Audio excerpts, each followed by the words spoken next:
এই যে কান্দির জমিদার লালা বাবু, এই লালা বাবু না ছোটবেলা থেকে বাবা দানি ছিল, খুব দানি। দেখবেন অনেক অনেক ছেলেরা, আপনারা ছেলেদের জন্ম দিয়েছেন, ছোটবেলা থেকে একটু দানি হয়, মানে নিজে না খাবে কিন্তু বন্ধু বান্ধবকে খুব ভালোবাসে। লালা ছিল খুব দানি। তো লালার বাড়িতে একদিন এক ভিখারি এসেছিল বাবা। ভিখারি এসে কন্যা দায়গ্রস্ত, মানে মেয়েকে বিয়ে দিতে হবে। লালার বাবাকে বলেছিল, বাবু আমাকে 1000 টাকা দিতে পারো? তা লালার বাবা বলেছিল 1000 টাকা দেবে না।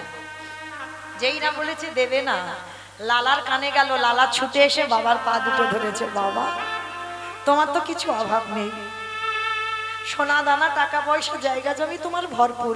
ও বাবা 1000 টাকা তো চেয়েছে, দাও না বাবা তুমি পথিককে 1000 টাকা। সবার সামনে ছেলে বলছে, একটা সম্মানের ব্যাপার। সবার সামনে লালার বাবা পথিককে 1000 টাকা দিয়েছে।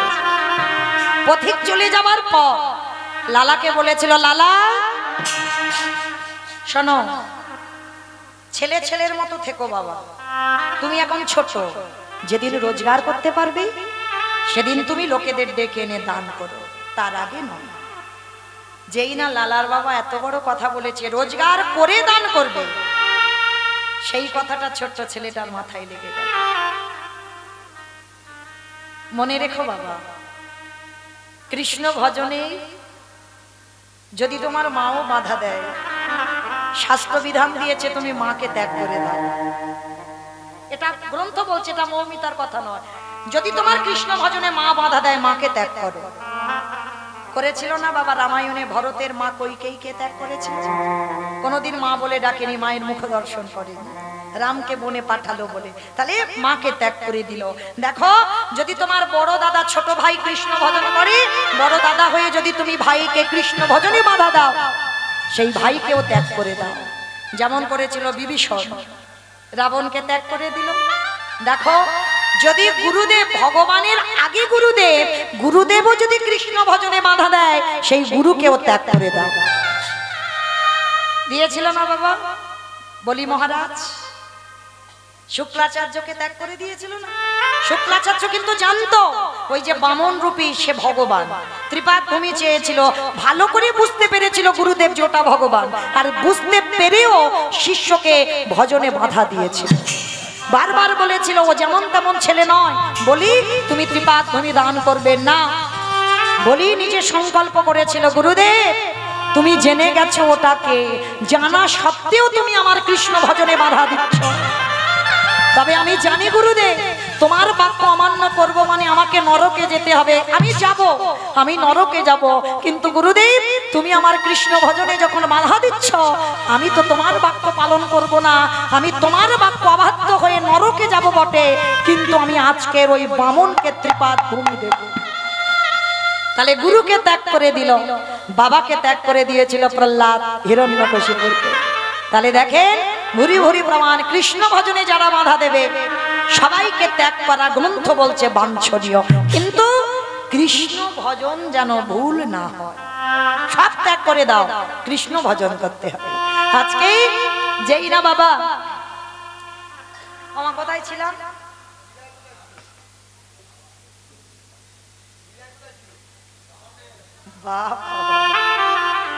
মানে মন প্রাণ আছে কীর্তনে। তাহলে লালার বাবা যেই না বললো রোজগার করে দান করবে, সেই দিন লালা প্রতিজ্ঞা করেছিল পিতাকে ত্যাগ করব। পিতাকে ত্যাগ করে 12 বছর বয়সে লালা চলে গেল বর্ধমান। 20 টাকার বেতনে কাজ করছিল, কর্মচারী, জমিদারের ছেলে হয়ে বাবার একটা কথাই চলে গেল, 20 টাকা মাইনে কাজ করে, তাতেই খাওয়া পড়া, তাতেই থাকে।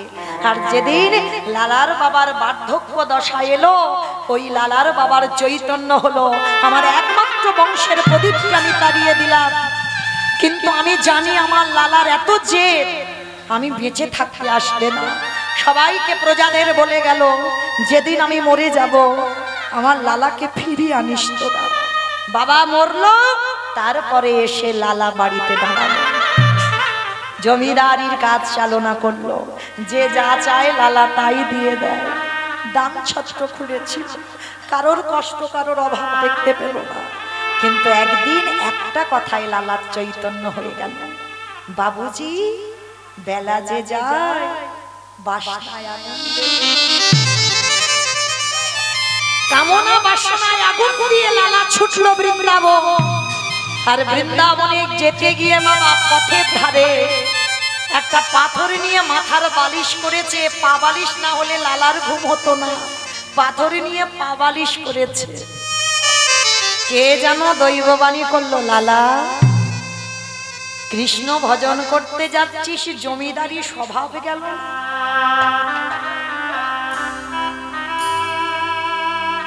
পা বালিশ না হলে ঘুম হবে না, মাথার বালিশ না হলে ঘুম হবে।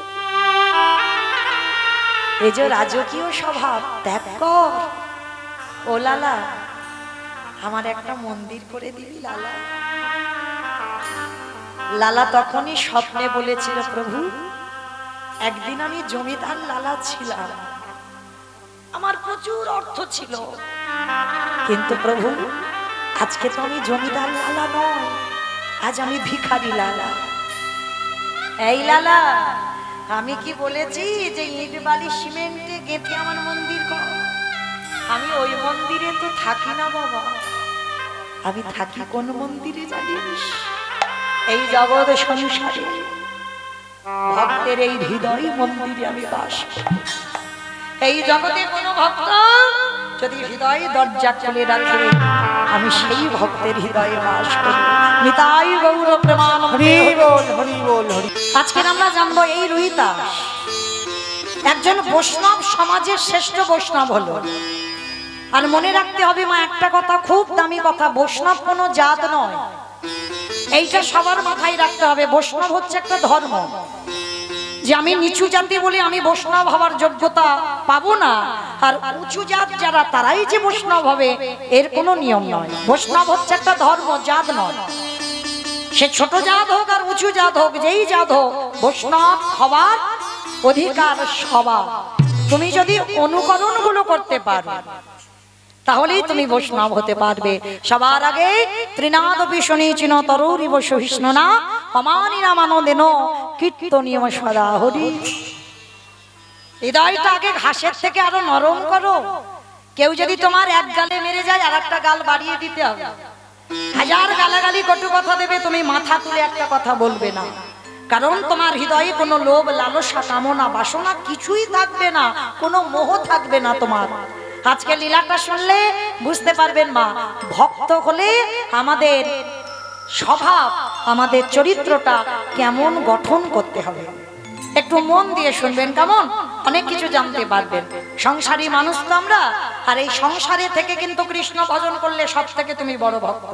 কারণ কলিযুগে বাবা সংসার ধর্ম বড় ধর্ম, যার জন্য নারদ মুনি কলিযুগে শ্রীবাস হয়ে বিবাহ করলো। শুধু বিয়ে করলো নয়, একটা সন্তান জন্ম দিল যার নাম হলো কৃষ্ণ দাস। তাহলে কলিযুগে সংসার করে ভরতে হবে বাবা। সত্যতীর্থার মানুষ, এদের সংসার ছিল না, দিব্যি বনে জঙ্গলে বসে তপস্যা করছে, ও তো সোজা। আর কলিযুগে সংসার করে দেখা, ছেলে বলবে আমায় দাও, বউ বলবে আমায় দাও, পরিবার বলবে আমায় দাও, আত্মীয় স্বজন সব ঠেকাতে ঠেকাতে বাবা ওইদিকে মন দেব না, তুমি কৃষ্ণ ভজন করবে।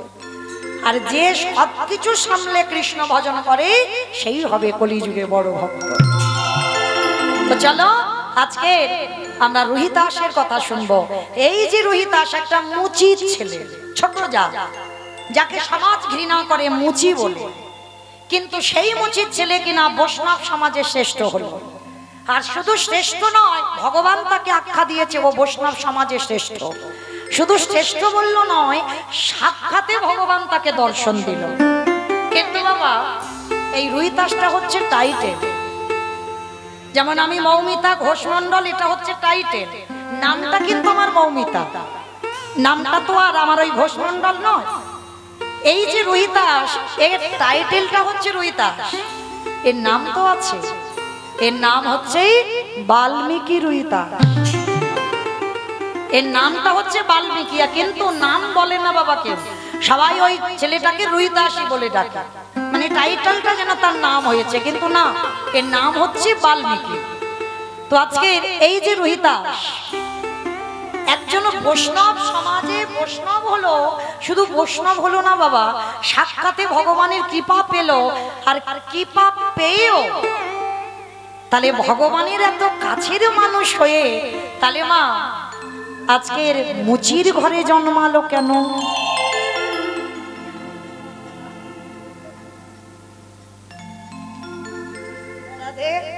ওর সঙ্গে দেখা হয়নি গো, গিয়েছিলাম সন্ধ্যাবেলায় ওদের বাড়িতে, মামার বাড়ি। যাই হোক, এটা সারদাদির মেয়ে, আশীর্বাদ করো ও যেন একদিন অনেক বড় হতে পারে, এরকম করে যেন কীর্তন আসরে দাঁড়িয়ে আপনাদের মতো সাধুগুরু বৈষ্ণব সম্মুখে যেন হরি কথা কৃষ্ণ কথা পরিবেশন করতে পারে। নিতাই গৌর প্রেমানন্দে হরি বল, হরি বল, হরি বল। তো আজকের এই যে রোহিতাস, আমাদের জানতে হবে বাবা রোহিতাস আগের জন্মে কি এমন কর্ম করেছে, এইটা কিন্তু মনে রেখো মা। এ জন্মে যে আমি কীর্তনিয়া হয়েছি, নিশ্চয়ই আগের জন্মে কোনো পূর্ণ সঞ্চয় করেছিলাম, যার জন্য আপনাদের মতো গুণীজনদের সামনে আমার মতো একজন কনিষ্ঠা মেয়ে দাঁড়াতে সাহস পেয়েছে।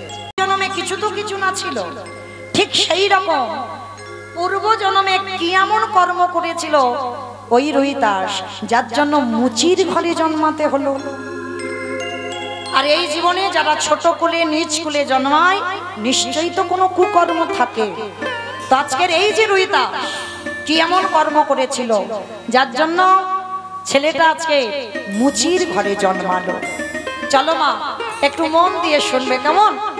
আর আগের জন্ম এ জন্মে যেন গন্ডগোল হয়ে না যায়।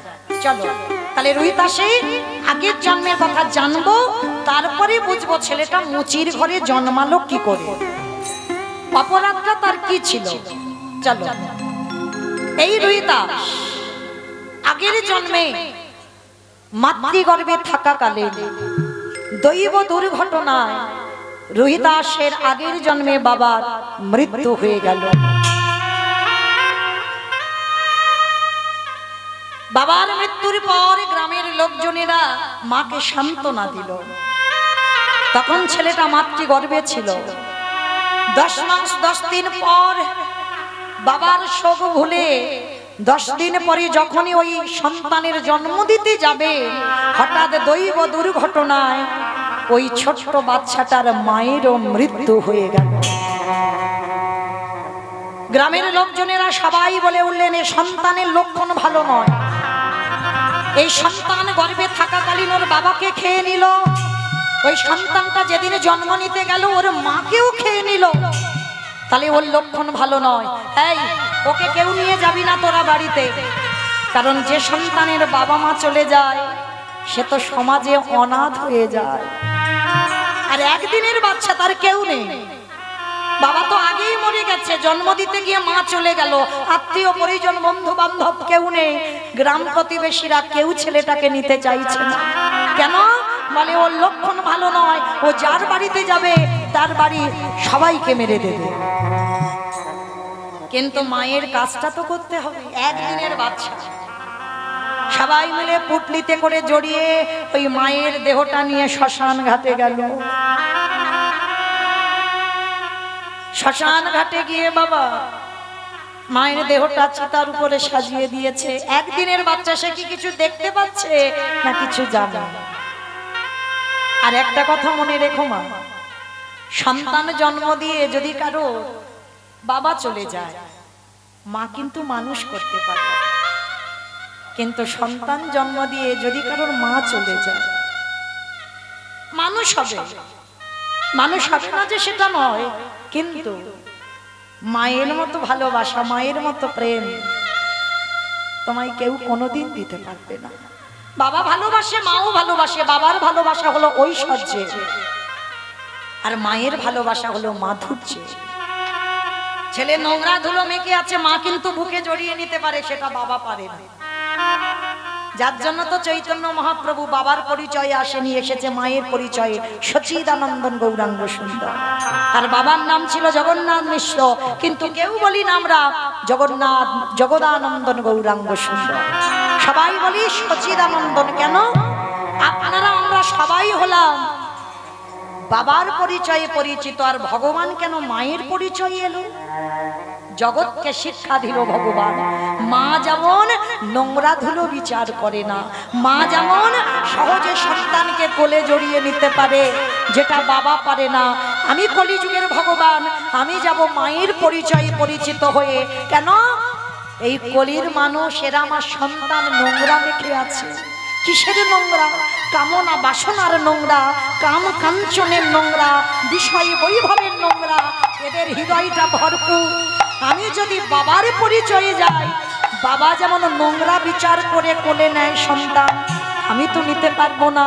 আর আমি চৈতন্য মহাপ্রভু মায়ের পরিচয়ে হয়ে যখন কলিযুগে যাব, কলির নোংরা মাখানো সন্তানকে আমি উদ্ধার করতে পারবো।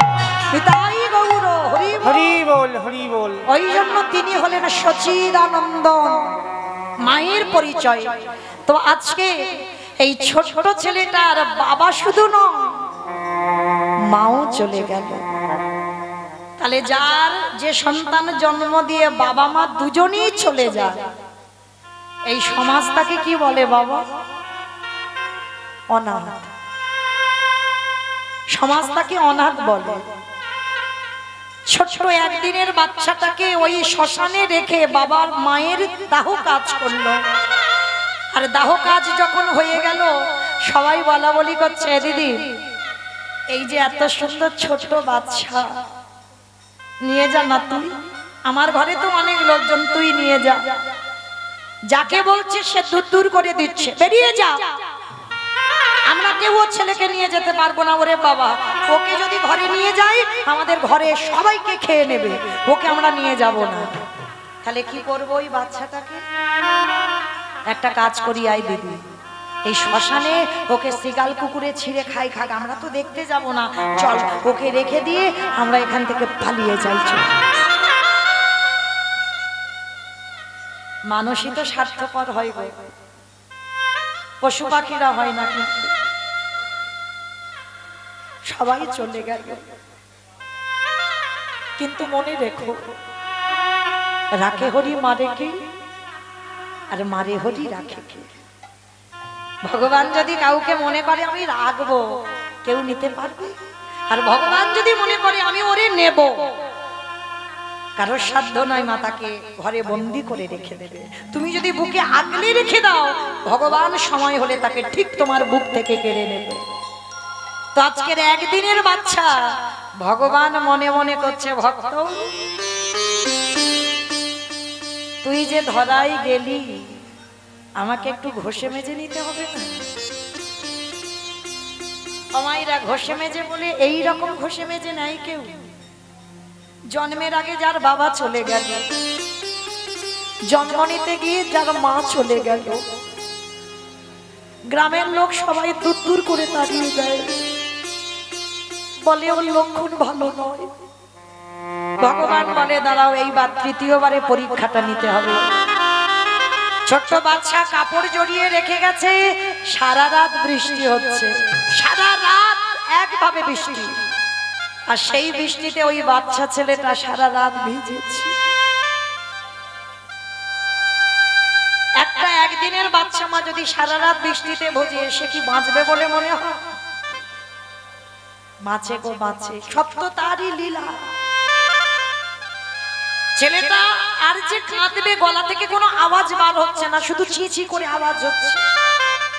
সারা রাত বৃষ্টিতে ভিজেছে, আর সারা রাত বৃষ্টিতে ভিজে ওই শ্মশানের বেদির উপরে ছি ছি করে কাঁদছে। আর ওই শ্মশানের পাশ দিয়ে এক বুড়ি মা যাচ্ছে বাবা ভিক্ষা করতে। আর বুড়ি মাটা যেতে যেতে হঠাৎ ভোরবেলা শুনতে পাচ্ছে ওই শ্মশানের মাটি থেকে কে যেন ছি ছি করে কাঁদছে। আরে কে এমন করে কাঁদছে, কার এমন কান্নার ধ্বনি? ওরে বাবা, মনে হচ্ছে ওই শ্মশানে ভূত পেতনি টেতনি কাঁদছে। বাবা আমি যাব না, যা। কিন্তু অনেকক্ষণ বুড়িমা দাঁড়িয়ে রইল, আর দাঁড়িয়ে দাঁড়িয়ে শুনছে কে যেন কাঁদছে। যা, সেই তো বয়স হয়েছে, যদি ভূত পেতনি ধরে মেরে দেয় দেবে, যাই একটু দেখি তো গিয়ে কি হচ্ছে। ওই বুড়িমা শ্মশানে প্রবেশ করলো, আর শ্মশানে প্রবেশ করে দেখে কিনা একটা ছোট্ট বাচ্চা কাপড়ে পুটলিতে বাঁধা শ্মশানে পড়ে পড়ে খাচ্ছে। বুড়িমা ছুটে গেল, এ কি, এ তো ভূত বেদনি নয়, এ তো মনে হচ্ছে সত্যিকারের সন্তান।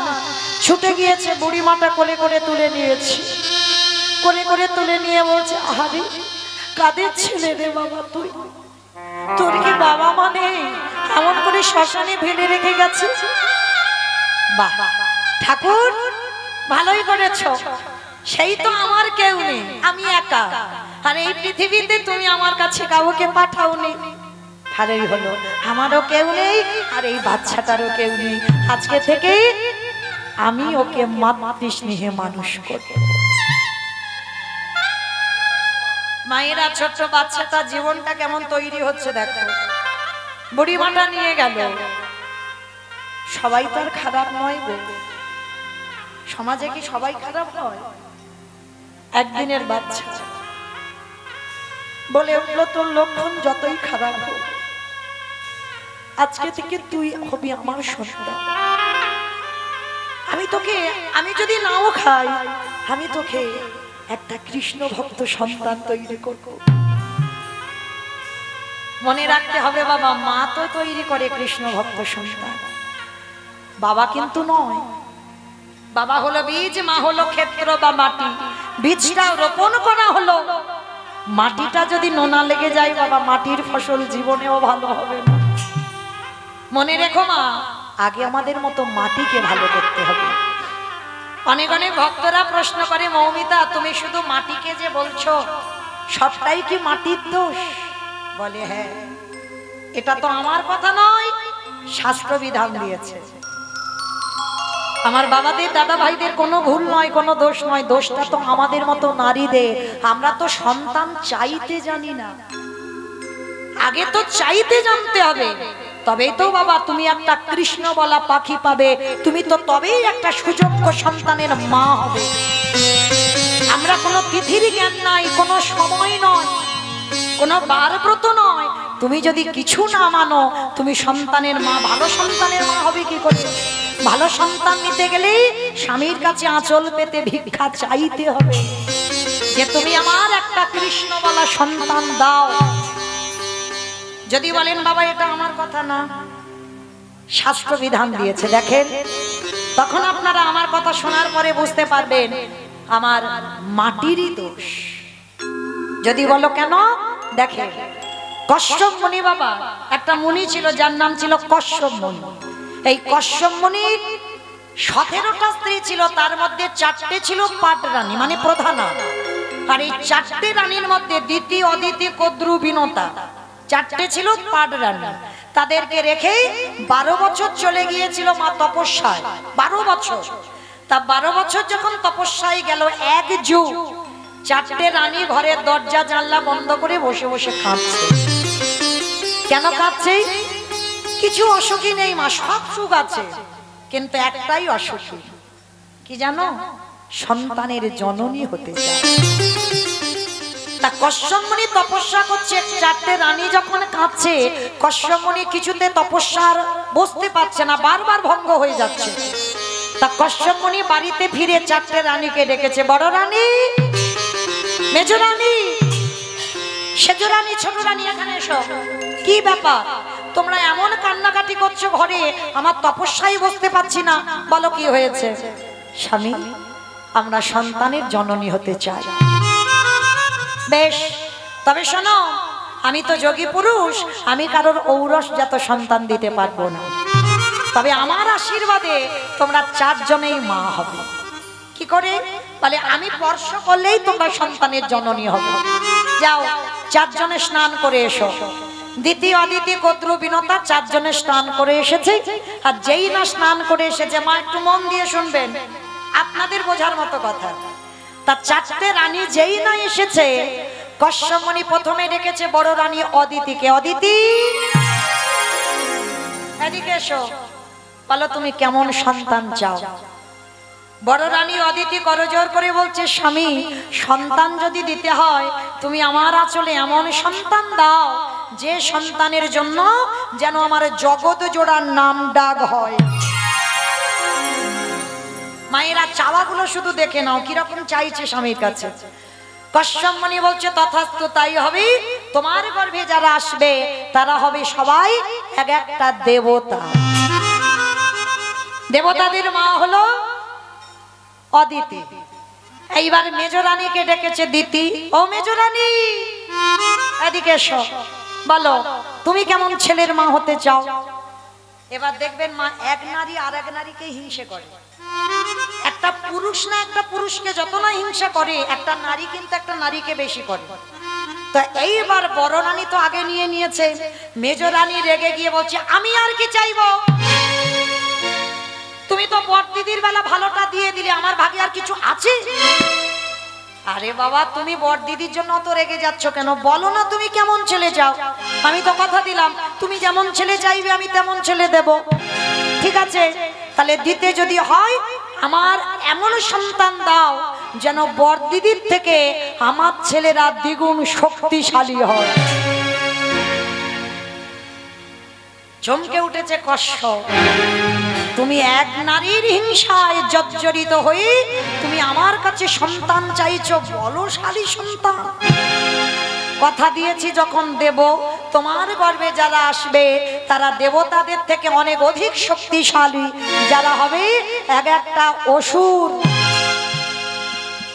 মায়েরা যারা যারা মন দিয়ে শুনছো, বাবা কিন্তু একটা, বাবার কিন্তু ভুল, বাবার ভুল নয়, চাইতে জানি না, চাওয়ার গন্ডগোল, ওই জন্য ছেলে পাচ্ছে। দেখো এইবার তাহলে বড় রানী দেবতাদের মা হলো, মেজ রানী অসুরদের মা হলো।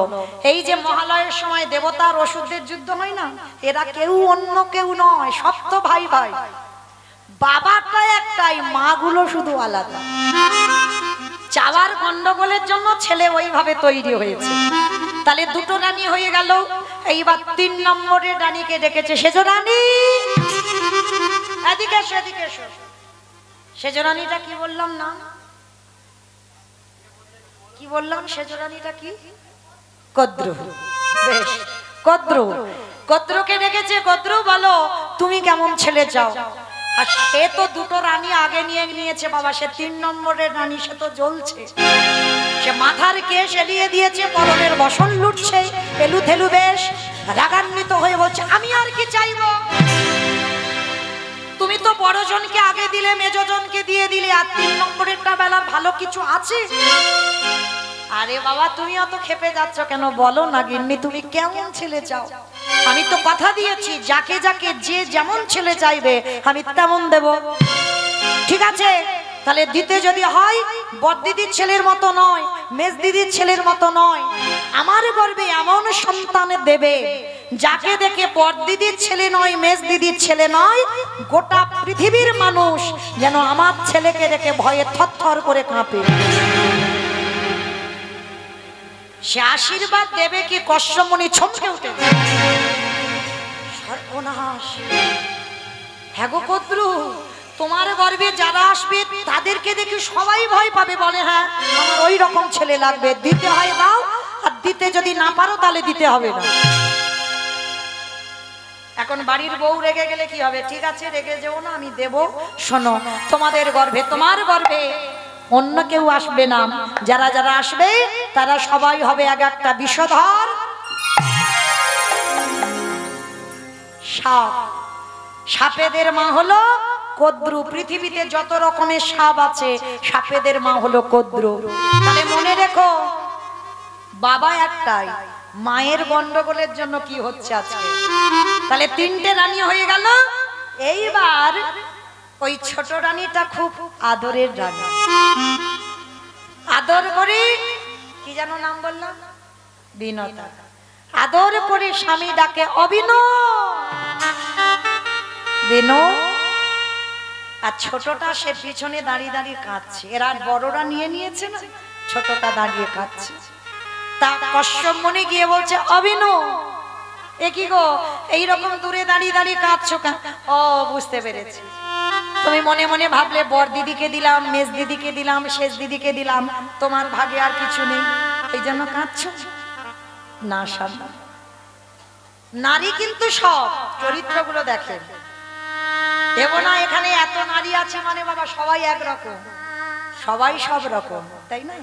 দেখেন এই যে চারজনের চরিত্র দেখলে বুঝতে পারবে। ছোট রানীটা কাঁদছে, এই যে আমার কাছে এসো। কাঁদছো কেন? তুমি পাবে না ওই জন্য? কে বলেছে বড় দিদিকে দিলাম, মেজ দিদিকে দিলাম, শেষ দিদিকে দিলাম? বলো ছোট, তুমি কেমন সন্তান চাও? না, আমার ওই রকম করে বললে হবে না, আগে ত্রিসত্য করো। আমি যেমন ছেলে চাইবো তুমি আমায় তেমন ছেলে দেবে। আরে বাবা, ত্রিসত্য করার কি আছে? তোমার বড় দিদি, মেজ দিদি, শেষ দিদিকে দিলাম আর তোমাকে দেব না? বলো তুমি কেমন চাও? না, আগে ত্রিসত্য অঙ্গীকারে আবদ্ধ হও। ঠিক আছে, ত্রিসত্য করলাম, বলো তুমি কেমন ছেলে চাও? স্বামী গো, কথা বলা স্বভাব দেখেছো? এখানেই তো বোঝা যাবে। স্বামীর চরণে প্রণাম করে বলছে, স্বামী গো, আমার বড় দিদির মতো সন্তান চাই না, আমার মেজ দিদির মতো সন্তান চাই না, আমার শেষ দিদির মতো সন্তান চাই না। তোমার চরণে আমার একটাই নিবেদন, আমার 10টা ছেলের দরকার নেই, তুমি আমার গর্ভে একটাই সন্তান দিও। কিন্তু স্বামী গো, সেই সন্তানে জানো কৃষ্ণ কৃষ্ণ কৃষ্ণ বলিতে পারে, আমার অন্য সন্তান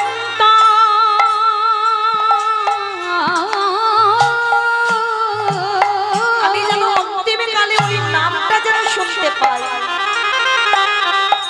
আমার অন্য সন্তান চাই না স্বামী, সে যেন কৃষ্ণ কৃষ্ণ কৃষ্ণ বলে। চমকে উঠেছে কষ্ট। এই স্ত্রীগুলো আমার কাছে চাইলো এমন সন্তান, আর বিনোদা আমার কাছে চাইছে কৃষ্ণ বলা সন্তান। অগবিনোদা, তুমি আমার বউ নয়, তুমি আমার স্ত্রী নও, তুমি হলে আমার সহধর্মিণী। তোমার মতো ঘরণী যেন আমি জনমে জনমে পাই। তাই তুমি যখন আমার কাছে ভিক্ষা চাইছো, আমি তোমার মাথায় হাত দিয়ে আশীর্বাদ দিলাম। তুমি বেশি ছেলের মা নয়, তুমি 2টো ছেলের মা হবে। একটা হবে অরুণ পাখি, অরুণ পাখি মানে সূর্যদেবের বাহন, আর আরেকটা হবে গরুর পাখি। শুধু ভগবানের নামে বদনে বলবে না, ওই তোমার ছেলে কি করবে জানো? ওই ভগবানকে কাঁধে নিয়ে বেড়াবে। কৃষ্ণ কৃষ্ণ কৃষ্ণ বলবে, সে যে ভগবানকে কাঁধে করে নিয়ে বেড়াবে। কারণ বিষ্ণুদেবের বাহন তো গরুর পাখি, তাই কৃষ্ণ বলা সন্তান চেয়েছিল বলে বলবে নয়, ভগবানকে কাঁধে ছড়ে বেড়াবে, সব সময় কাঁধে নিয়ে থাকবে। আর ভগবান যদি কাঁধে বসে তাহলে পড়বে কোথায়? তার 2টো চরণ। বলি আরে তো চরণ ছাড়েব না, যে চরণে পাওয়ার লাগি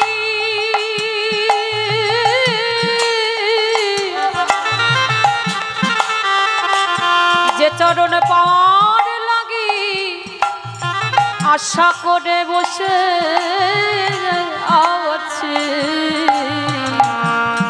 আমি আর তো চরণ ছাড়ব না।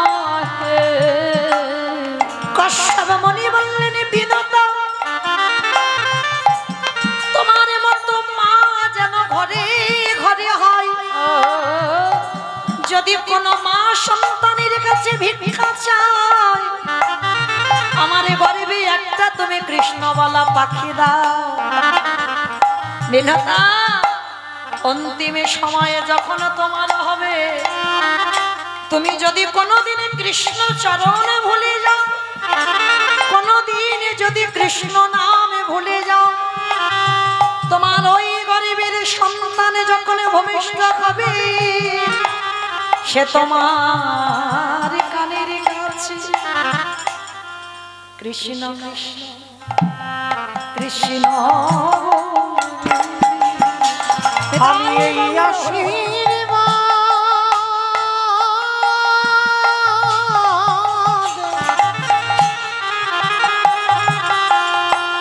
এই আশীর্বাদ করিলাম তোমার, সদাই কৃষ্ণ নাম শোনাইবে। তাহলে মাইরা যারা যারা শুনছেন মন প্রাণ দিয়ে বলেন, তাহলে আর কি কোনোদিন বলবেন যে আমার বীজের গন্ডগোল? তাহলে বীজটা হলো বাবা, আর আমাদের মতো নারীরা হলো মাটি। বীজটা বপন করা হলো, মাটিটা যদি ভালো না হয় মাটির ফসল জীবনে ভালো হবে না। তাহলে আজকের এই ছোট্ট বাচ্চাকে নিয়ে গেল সেই বুড়ি মা, আশ্রয় দিল। ছেলেটা দিনে দিনে বড় হলো, আর ওই ছেলেটা দিনে দিনে বড় হয়ে মাতৃস্নেহে মানুষ করলো। কিন্তু বাবা ছেলেটার অন্য কিছু খেলা নেই। কি গো মা, আমাদের ছেলেদের তো একটা মোবাইল হবে, সারাদিন ওই যে ফ্রি ফায়ার ওতেই আছে, সারাদিন সে পড়াশোনা লাটে উঠেছে, ওই ফোন হলেই হয়ে যাবে। ওই যে আমার একটা আছে দেখতে পাচ্ছ, সারাদিন ওই ফোন ফোন। হরি বল, পারলাম না মা। এই জগৎ সংসারে আজকের ওই ছোট্ট ছেলেটার কোনো কিছু খেলনা ছিল না, একটাই খেলা ছিল। কি খেলা জানো? কৃষ্ণ নামের খেলা। প্রত্যেকদিন মাটি দিয়ে ভগবানের মূর্তি তৈরি করি, আর মূর্তি তৈরি করে ভগবানের চরণে বসে বসে কি বলে জানো? রাধা কৃষ্ণ সেবিব জীবনে রাধা কৃষ্ণ সেবিব জীবনে মরণে। আজ যে স্নানে লীলা করেন ও জানা যুগল কৃষ্ণ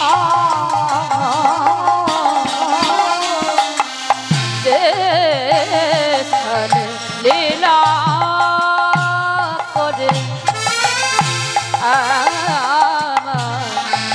যুগল কৃষ্ণ সখীর সঙ্গে হইয়া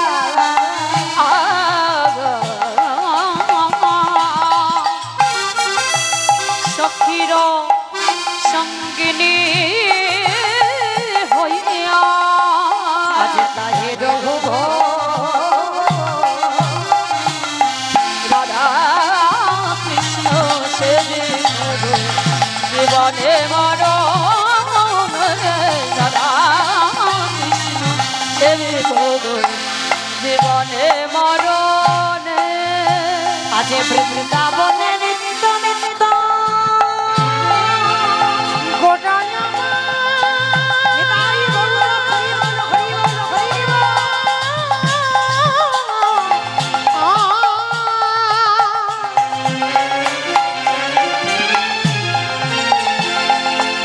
গোটা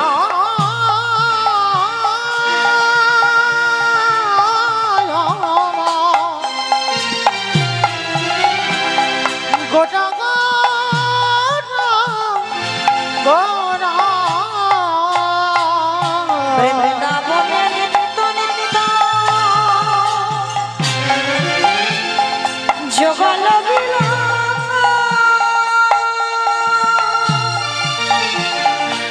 পারে ধরা কনয়ে সদা নগদ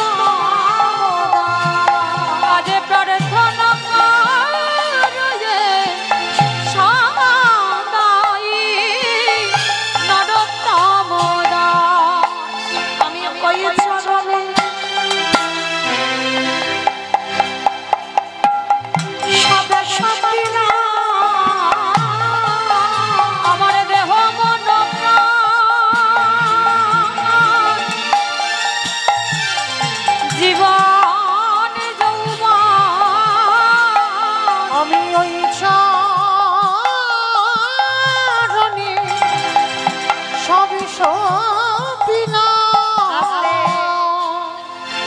ছোট্ট ছেলেটার ওই একটাই খেলা, ভগবান ছাড়া সে আর কিছু জানে না।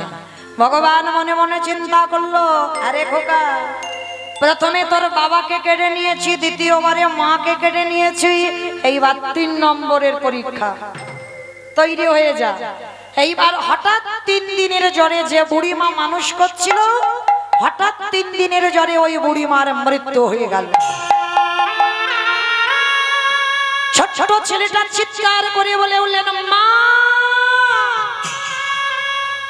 মা, আমার বাবা চলে গেল, আমার জন্মদাতা মাও চলে গেল, চিরজন্মের মতো তুমিও আমাকে একা ফেলে রেখে চলে গেলে মা। ওই ছোট্ট বাচ্চা যার বাড়িতে খিদের জ্বালায় একটু খেতে যায়, সে দূর দূর করে তাড়িয়ে দেয়, বাবাকে খেলিয়ে মাকে খেলিয়ে যে বুড়ি মা মানুষ করছে তাকে তুই খেলি, আবার আমাদের বাড়িতে খেতে এসেছিস? হ্যাঁ, কেউ তোকে খেতে দেব না। গলা ধাক্কা দিয়ে গ্রাম থেকে দূর দূর করে তাড়িয়ে দিয়েছে, বেরিয়ে যা। কালকের পর থেকে জানো আর তোর এই মুখ আমরা গ্রামে দেখতে না পাই। এই রাতের অন্ধকারে সবাই মিলে গলা ধাক্কা দিয়ে বের করে দিয়েছে। গাছের তলায় বসে বসে কাঁদছে কৃষ্ণ, কি আমার অন্যায়, কি আমি কর্ম করেছিলাম যার জন্য আমার বাবা মা যে মানুষ করলো তাকেও তুই কেড়ে নিলি, কি আমি পাপ করেছিলাম আমায় বলে দে। 3 দিন হয়ে গেল, ছোট বাচ্চা কিছু খেতে পাচ্ছে না, 3 দিন হয়ে গেল। আমা কালকের একাদশী করে আজকে শরীর আর অনেকে চলছে না, একদিন উপোস নয়, ফল টল আহার করেন, অনুকল্পও পাই, তবু পাচ্ছি না। কিন্তু আজকের একটা দুধের বালক 3 দিন গ্রামের লোক খেতে দেয়নি, সবাইকে অনুমতি দেওয়া আছে, ও যার বাড়িতে যাবে কেউ খেতে দেবে না, ও না খেয়ে মরে যাবে। গাছতলায় 3 দিন না খেয়ে বসে আছে। প্রভু, আমি যদি জানতাম তোমায় ভালোবাসলে এত কষ্ট পেতে হয়,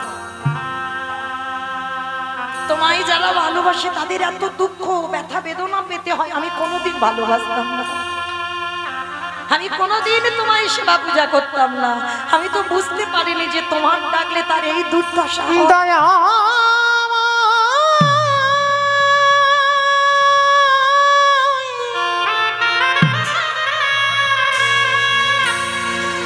ও গো কৃপা কৃপা,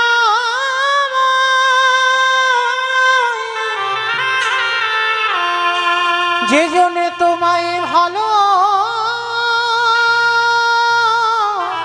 বাসে,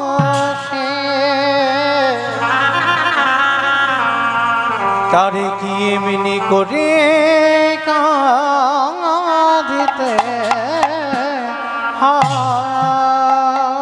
আমাইরা একটু সাবধানে থেকো, যেন আমার গৌর গোবিন্দ ভালোবাসো, একটু সাবধানে থেকো। কেন বললাম জানো, ভগবান বলেছে না, যে করে আমার আশ তারে করি সর্বনাশ। ভগবান জীবনে ভক্তের সর্বনাশ চায় না, কারণ বাবা ভক্ত তো তার প্রাণ, ভক্ত তো জীবন। ভক্ত যদি প্রাণ হয়, ভক্ত যদি জীবন হয়, কোনোদিন ভগবান সর্বনাশ চায়? আমরা বলছি ভুল, শুনছি ভুল। যে করে আমার আশ তারে করি সর্বনাশ। সর্বনাশ আলাদা, সব নাশ আলাদা। ভগবান সর্বনাশ করে না, সব নাশ করে। কি নাশের কথা বললো? প্রথমে তোমার আত্মীয় পরিজন, বন্ধু বান্ধব, সব থেকে তুমি যাকে বেশি ভালোবাসো, ভগবান বলল চিরজন্মের মতো তাকে তোমার কাছ থেকে কেড়ে নেবে। কেউ তোমার থাকবে না আর কাছে। তুমি কৃষ্ণ ভক্ত হলে ভগবান চাইবে তোমাকে একা করে দেবে, পথের ভিখারি করে দেবে, রাস্তার ভিখারি করে দেবে।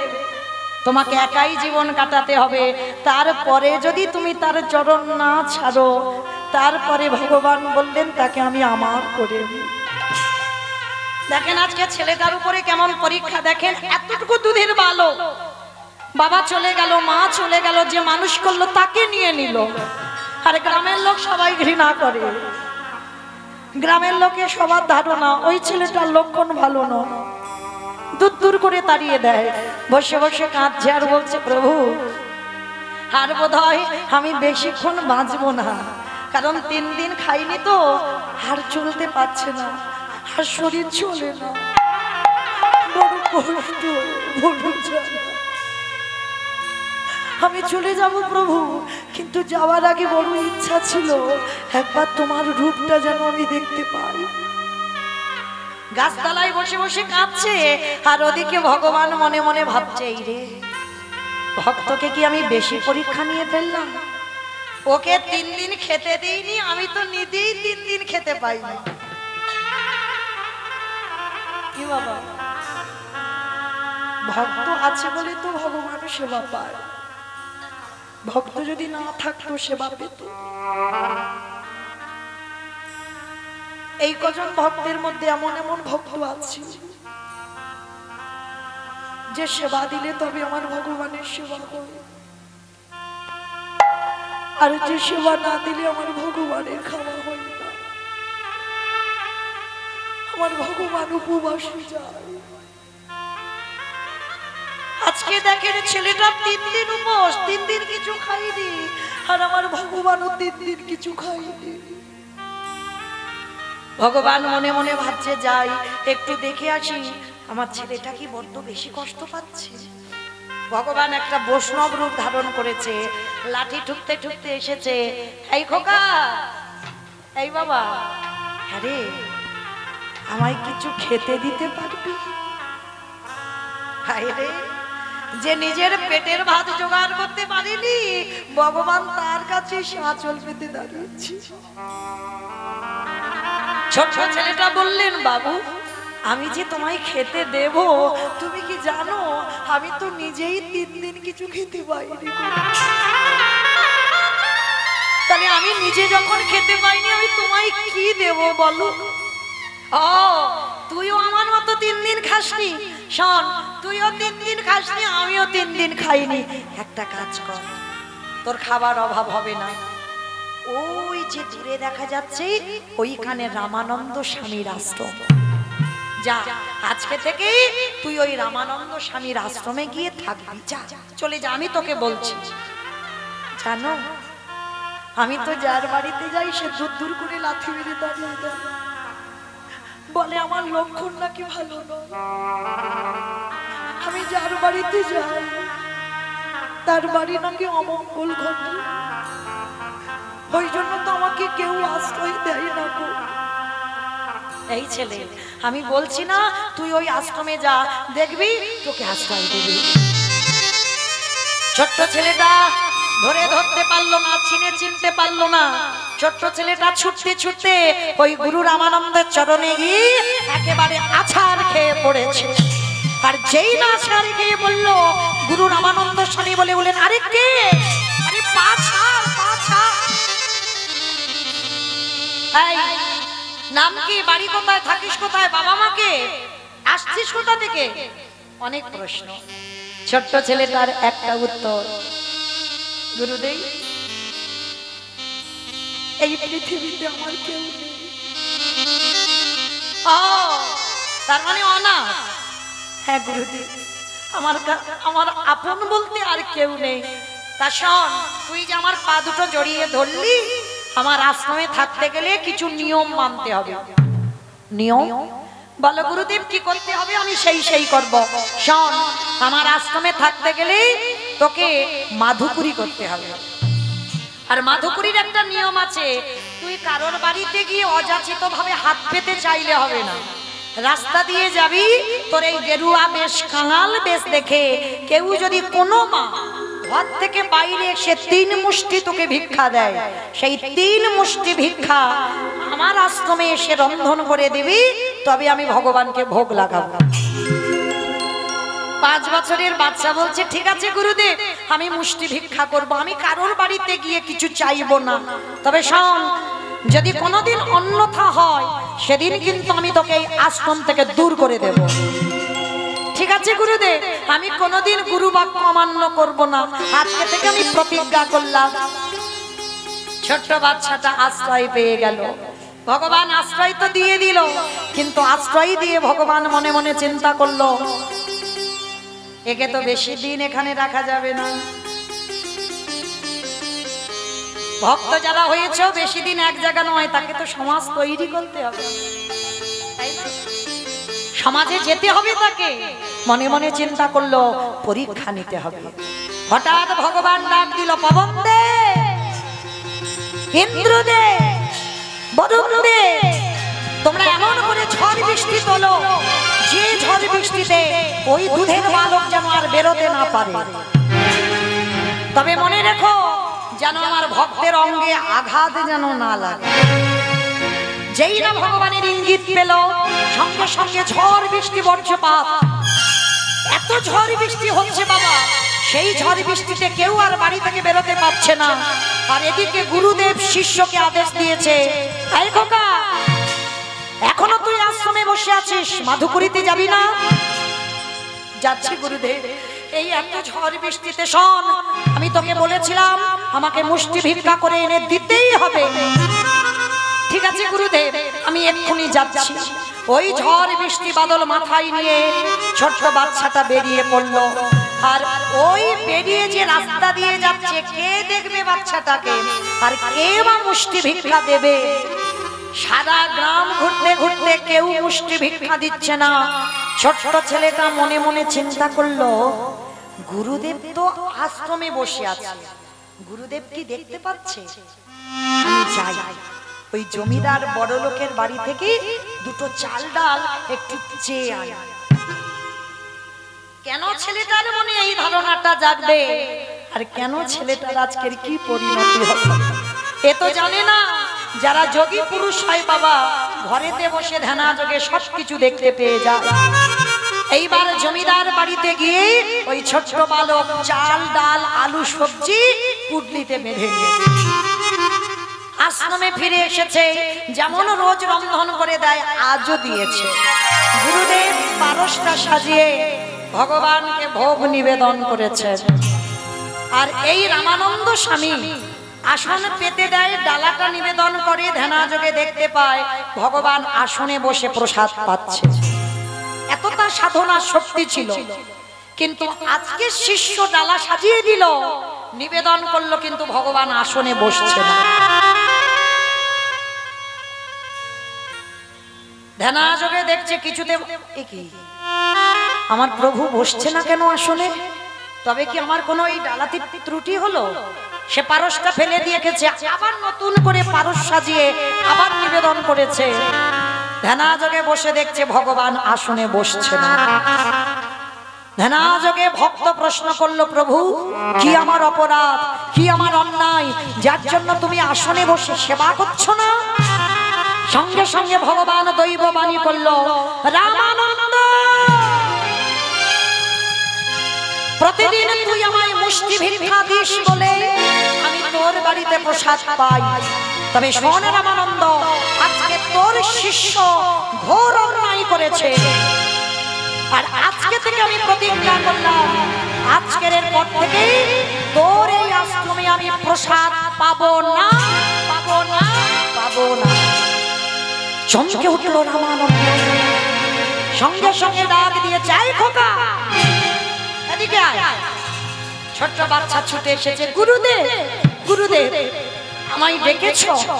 এই সত্যি করে বল, তুই সকালবেলা মুষ্টি ভিক্ষায় গিয়েছিস?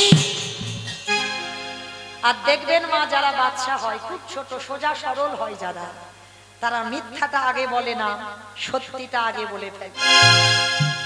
সঙ্গে সঙ্গে ছোট্ট ছেলেটা করজোর করে বলছে, গুরুদেব, গুরুদেব এই ঝড় বৃষ্টিতে কেউ আমায় মুষ্টি ভিক্ষা দেয়নি। জানো গুরুদেব, আমি তো এক জমিদার মার বাড়ি গিয়েছিলাম, আর গিয়ে অনেক চাল ডাল এনেছি। জানো গুরুদেব, আমাকে আর এক সপ্তাহ ভিক্ষায় যেতে হবে না, আর এক সপ্তাহ তোমাকে রন্ধন করে তোমার সেবার কাজ করব। যেই না শুনেছে রামানন্দ স্বামী বলে বলেন, দূর হয়ে যা, তোর এত বড় স্পর্ধা, আমি তোকে বারবার নিষেধ করেছিলাম, আমি সন্ন্যাসী মানুষ, আমি গৃহস্থের প্রসাদ পাই না। তোকে বলেছিলাম তুই মুষ্টি ভিক্ষা করবি, তুই তা না করে তুই জমিদার বাড়িতে গিয়ে অযাচিত ভাবে চেয়েছিস।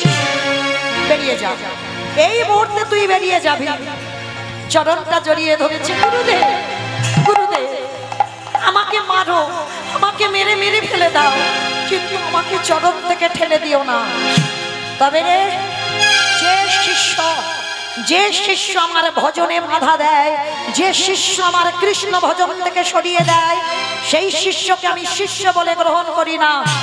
পা ছেড়ে দে বলছি, পা ছেড়ে দে, পা ছেড়ে দে। মারল এক গুরুদেব লাথি শিষ্যের পিঠে।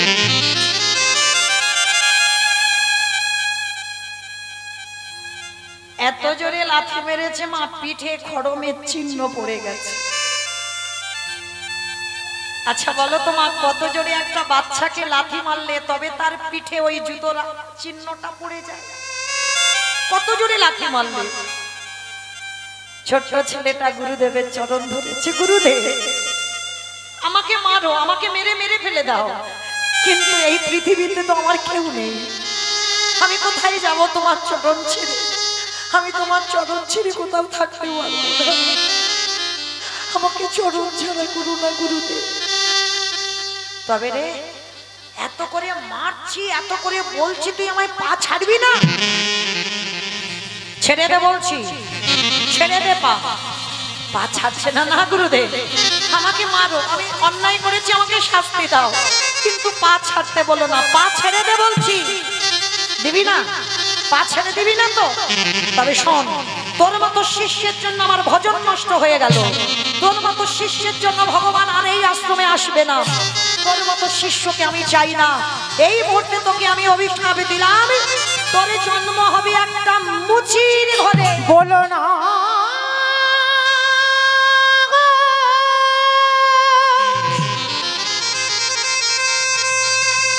তুমি অমন করে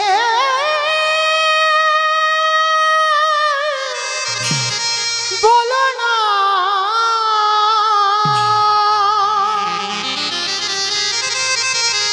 আমি যে শহীদ পারেব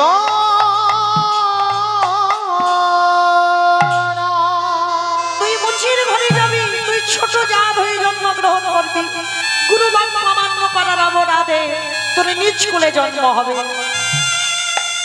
আর শুধু নিজ কুলে জন্ম হবে নয়, গুরুদেব এত রেগে গেল, রেগে গিয়ে অভিশাপ দিল, শুধু নিজ কুলে যাবি নয়, আজকে আমি তোকে অভিশাপ দিলাম, এই মুহূর্তে আজকেই তোর জন্ম হয়ে যাক শেষ। এতক্ষণ যে ছেলেটা গুরুদেবের চরণ জড়িয়েছিল, চরণটা ছেড়ে দিয়েছি, চরণ ছেড়ে দিয়ে বলছে, অগ গুরুদেব তোমার এই অভিশাপে আমি মুচি কুলে যাব বটে,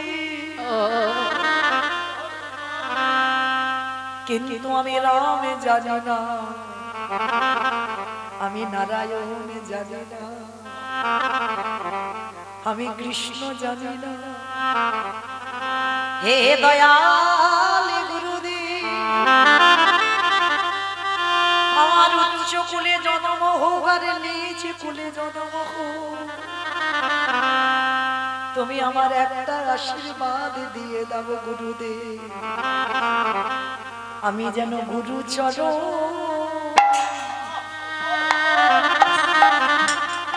আমি যেন ভুলে না যাই। তোমার ওই চরণ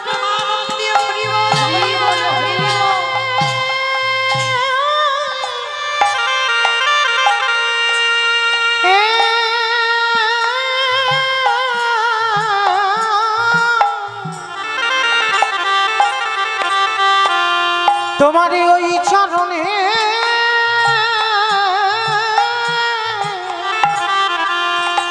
আমার এই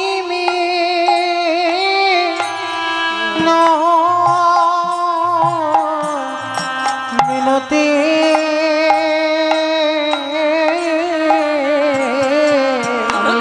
গুরু চরণ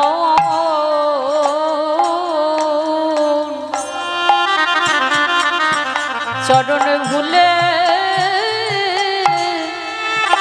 না যা।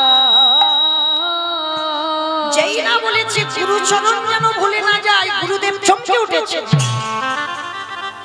যে শিষ্যকে মারলাম, যে শিষ্যকে অভিশাপ দিলাম, যে শিষ্যকে বললাম আজকেই তোর মৃত্যু হবে, তবু আমার চরণ ভুলতে চাইছে না।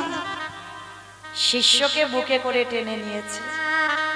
খোকা, গুরু বাক্য অমান্য করেছিস, শাস্তি তোকে পেতেই হবে, তোকে মুচির কোলে যেতে হবে। যা বাবা, তোর এত ভক্তি, তোর এত প্রেম গুরুর প্রতি আমার জানা ছিল না। গুরুদেব, আমি বড় আনন্দে আছি গুরুদেব। এই যে তুমি আমার পরে আশীর্বাদটা দিলে যে আজকের আমার জন্ম শেষ, এতে আমি খুব সুখী গুরুদেব। এই যে আজকের আমায় চলে যেতে হবে, তবে আমি মুচির কোলে যাব গুরুদেব, আমি যেন তোমাকে ভুলে না যাই। আমি মায়ামোহে জড়াবার আগে যতদিন না আমি তোমার চরণ পাবো, আমি ততদিন জল স্পর্শ করব না। তাই গুরুদেব, আমি বলে যাচ্ছি, তুমি যত তাড়াতাড়ি পারো তুমি আমায় দর্শন দিও। ছোট্ট ছেলেটা বলে গুরুদেবকে চরণ ধুলাটা নিয়ে চলে গেল বাবা কাশী ধামে, বারাণসী নদীর গঙ্গার জলে। এই বারাণসী নদীর জলে গিয়ে যেই না ওই পা পিছলে গিয়ে ছেলেটা বারাণসী নদীর জলে সাঁতার জানতো না, মানে গুরুদেবের অভিশাপ আছে আজকেই মৃত্যু হবে। বারাণসী নদীর জলে গিয়ে ওই বারাণসীর জলে মৃত্যু হয়ে গেল। আর যখনই মৃত্যু হয়ে গেল, ওই ছেলেটা পরবর্তী ক্ষণে আবার জন্ম নিল কোথায়?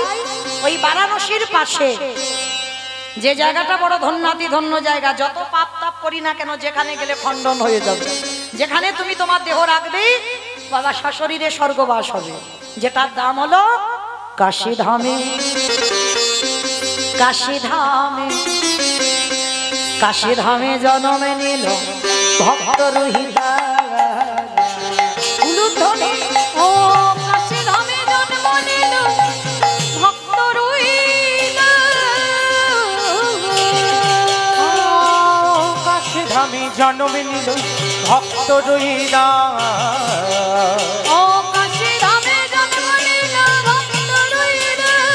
উলুধ্বনি হরি ধ্বনি, আজে ভজিল ভুবু, ভজিল ভুবু। আজি উলুধ্বনি হরি ধ্বনি, আজে ভজিল ভুবু, ভজিল ভুবু। ঢাকে বাজে ঢোলক বাজে, ঢাকে বাজে ঢোলক বাজে, মাদলে দোল। ঢাকে বাজে ঢোলক বাজে, ঢাকে বাজে ঢোলক বাজে, মাদলে রে বো। আজ ঢাকে বাজে ঢোলক বাজে, মাদলে নিরোল গো। ঢাকে বাজে ঢোলক বাজে, মাদলে রে বো। উলুধ্বনি শঙ্খ ধ্বনি, আজে কানে না রে বো, কানে না রে বো। তাদের আনন্দ আর ধরে না, আনন্দ আর ধরে না, আনন্দ ধরে না। আনন্দ আর ধরে না, ভাকে তেরে আবির ভাবে, আনন্দ আর ধরে না, ভাকে তেরে আবির ভাবে। আনন্দ আর ধরে না। ছোট ছেলেটার নতুন করে জন্ম হলো রাঘব রুহিদাসের ঘরে। মুচি পাড়াতে বস্তি পাড়াতে জন্ম নিল ছেলেটা মৃত্যুর পর। আমার গন্ডগোল হয়নি তো, বোঝা গেল ছেলেটা কেন মুচির ঘরে গেল। এইবার জন্ম নিল কিন্তু হয়ে গেল জাতিস্বর। আমার যারা যারা জাতিস্বর আছো একটু উলুধ্বনি দাও তো দেখি প্রেম শেষ। বাহ বাহ বাহ বাহ বাবা, যারা যারা উলু দিল তারা কিন্তু সব জাতিস্বর। দেখে নাও আমার জাতিস্বর কাকে বলে। বলে ওইটা তো জানি না, দিতে বললো উলু আমি দিলাম, কিন্তু অত জানার দরকার নেই। জাতিস্বর তাকে বলে আগের জন্মে তুমি কোথায় ছিলে, কি ছিলে, তোমার স্বামী কে ছিল, তোমার ছেলে পুলে কটা ছিল, সব তোমার মনে আছে, তাদেরকে বলে জাতিস্বর। কি মা, যারা যারা উলু দিলে সব মনে আছে তো আগের জন্মে কি ছিলে? তার বেলা নেই তো মায়েরা, এখানে কেউ আমরা জাতিস্বর নয়। আর জাতিস্বর হলে মা বাঁচতে পারবো? কি গো, আগের জন্মে হয়তো তুমি এই গ্রামে জন্মেছো, আবার এই জন্মেও জন্মেছো। তোমার স্বামী অন্যের ঘর করছে, তোমার ছেলে পেলে সব অন্যের ঘরে আছে, তুমি দেখতে পাবে? ছোট হলে কি হবে? তুমি তো সব জানতে পারছো, দেখতে পাচ্ছ, বাঁচতে পারবে না। তো আজকে এই ছোট্ট ছেলেটার জন্ম নিয়ে হয়েছে জাতিস্বর। 12 দিন হয়ে গেল মাতৃ স্তনদুগ্ধ খায় না, শুধু ওই মার কোলে বসে বসে কেঁদেই যাচ্ছে। ওঝা বৈদ্য কবিরাজ সব এসেছে, ছেলের কান্না থামে না। তো পাড়ার লোকজনেরা দিদিরা দেখতে এসেছে। এই দিদি, একটা কথা বলবো, ছেলের যখন এত কিছু করে মনে হচ্ছে কোনো বায়ু বাতাস টাতাস লেগে আছে, ওঝা বৈদ্য করে তো কিছু হচ্ছে না, তা হ্যাঁ রে দিদি চল না রামানন্দ স্বামীর কাছে নিয়ে যাই। বলি বল মায়েরা, ওই ছেলেটার মৃত্যুর পর হয়েছে রুইতাস, রামানন্দের কিন্তু এখনো মৃত্যু হয়নি। আর যেই না রামানন্দ শুনেছে 12 দিন ধরে যে ছেলে মার কোলে বসে কাঁদছিল, খিলখিল করে হেসে উঠেছে। আরে দিদি, ছেলের কি হলো, হঠাৎ হাসলো কেন? বলে মনে হচ্ছে ওই রামানন্দ স্বামীর কাছে নিয়ে গেলে ভালো হবে। চল দিদি, যা হয় হোক, একটু নিয়ে যাই চল। এইবার ছেলেটাকে কোলে করে নিয়ে যাচ্ছে রামানন্দ স্বামীর আশ্রমে। আরে লোহার চুম্বকে যেমন কাছে কাছে এলে একটা টান হয়, কি বাবা লোহার চুম্বক এক জায়গা করো, টান দেবে না? ঠিক প্রকৃত গুরু আর প্রকৃত যদি শিষ্য হয়, গুরু হতে হবে শ্রী শ্রী রামকৃষ্ণ পরমহংসদেবের মতো। শিষ্যের ক্যান্সার গলায় নিয়ে নিল। হ্যাঁ, যে গিরিশ নেশাগ্রস্ত মাতাল কোনদিন গুরুকে গুরু বলে মানলো না, গুরুদেবকে খেতে দিয়েছে, সে সামনে থেকে বাটি কেড়ে নিয়েছে। বলে ও গুরু এত অপমান করেছে, তবু কিন্তু গুরুদেব কোনদিন শিষ্যকে কুচোখে দেখে। সব সময় বলতো ওর চৈতন্য হোক। আর ঠাকুরের বই যারা পড়বেন দেখবেন ঠাকুরের একটাই কথা, সবাইকে আশীর্বাদ দিলে বলবে চৈতন্য হোক। তার মানে কি বাবা আমাদের কারো চৈতন্য হয়নি? বলে মানুষের মতো দেখতে হলে তারে মানুষ কয় না। মানুষ তাকে বলবে যদি তোমার মনুষ্যত্ব জ্ঞান না হয়, যদি তোমার চেতনা শক্তি না থাকে, তাহলে তুমি মানুষ নও। 10টা 5টা সন্তান দরকার নেই, একটা সন্তান জন্ম দাও, সে যেন 10-এর একজন হয়। হ্যাঁ, আজকে ছেলেটাকে ধীরে ধীরে আনছে, আর ছেলেটার একেবারে কান্না থেমে গেল। আর কান্না থেমে দিতে ওই রাঘব রুইতাস ছেলেটাকে কোলে এনে এইবার আস্তে, তো এইবার যেই না বাবা ধ্যানাযোগে বসেছে, গুরু রামানন্দ ধ্যানে আছে, সঙ্গে সঙ্গে ছেলেটাকে নিয়ে একেবারে রামানন্দের কোলের কাছে চরণে, আর যেই না ফেলে দিয়েছে, গুরুদেব বলল আরে কে তোমরা? আরে তোলো তোলো তোলো, বাচ্চাটাকে এইরকম মাটিতে ফেলে দিয়েছে গো, তোলো তোলো। তো কেউ তুলতে চাইছে না, আর কেউ যখন তুলতে চাইছে না, গুরু রামানন্দ, বাচ্চা ছেলে তো কি সুন্দর দেখতে গো, ছেলেটাকে নিয়ে আর কোলে করে নিয়ে গুরুদেব রামানন্দ একবার পিঠে হাতটা বুলিয়েছে। আর যেই না পিঠে হাত বুলিয়েছে, সঙ্গে সঙ্গে চমকে উঠলে কে? কে? সত্যি করে বলো তুই কে? বলো তোমার পিঠে হাত বুলিয়ে গুরুদেব চমকে উঠলো কেন? সেই যে আগের জন্মে লাঠিটা মেরেছিল, সেই খড়মের চিহ্নটা এ জন্মে ছেলেটার পিঠে একেবারে খড়মের মতো দাগ পড়ে আছে। হাতটা দিতেই অনুভব করেছে কে? ওরে তুই আমার সেই শিষ্য, যাকে আমি অভিশাপ দিয়ে মুচির কুলে পাঠিয়েছিলাম। সব মনে পড়ে গেল গুরুদেবে। ওরে আয়, ওরে আয়, তুই আমার বুকে আয়। ওগো দয়াল গুরুদেব, সেই যদি তুমি দর্শন দিলে, সেই যদি তুমি দর্শন দিলে, তবে 12 দিন পরে দিলে কেন হে গুরুদেব? ওই নদীর ঘাটে যদি নৌকা না থাকে, এ ঘাটে থেকে ও ঘাটে যাওয়া যায় না। আরে গুরুদেব তুমি বোধহয় জানো না, যারা যারা গুরু চরণ আশ্রয় করে না, তারা যেই ভব নদী পার হতে পারে না। গুরু চরণ আশ্রয় না করে যে ভব নদী পার হতে না রে। আস্তে 12 দিনের ছেলে বাবা যেই না গুরুদেবের কোলে উঠেছে যেন হৃদয়টা শান্ত হয়ে গেল। আর গুরুদেব ছেলেটাকে বলল, খোকা এক মুখে তোকে অভিশাপ দিয়েছে মুচির কুলে জন্মাবি, আমি যদি তোর প্রকৃত গুরু হই আমি তোকে আশীর্বাদ দিলাম, এই জগতে যত কৃষ্ণ প্রেমে কৃষ্ণ ভক্তি আজকে থেকে তোর মধ্যে উদয় হোক, উদয় হোক, উদয় হোক।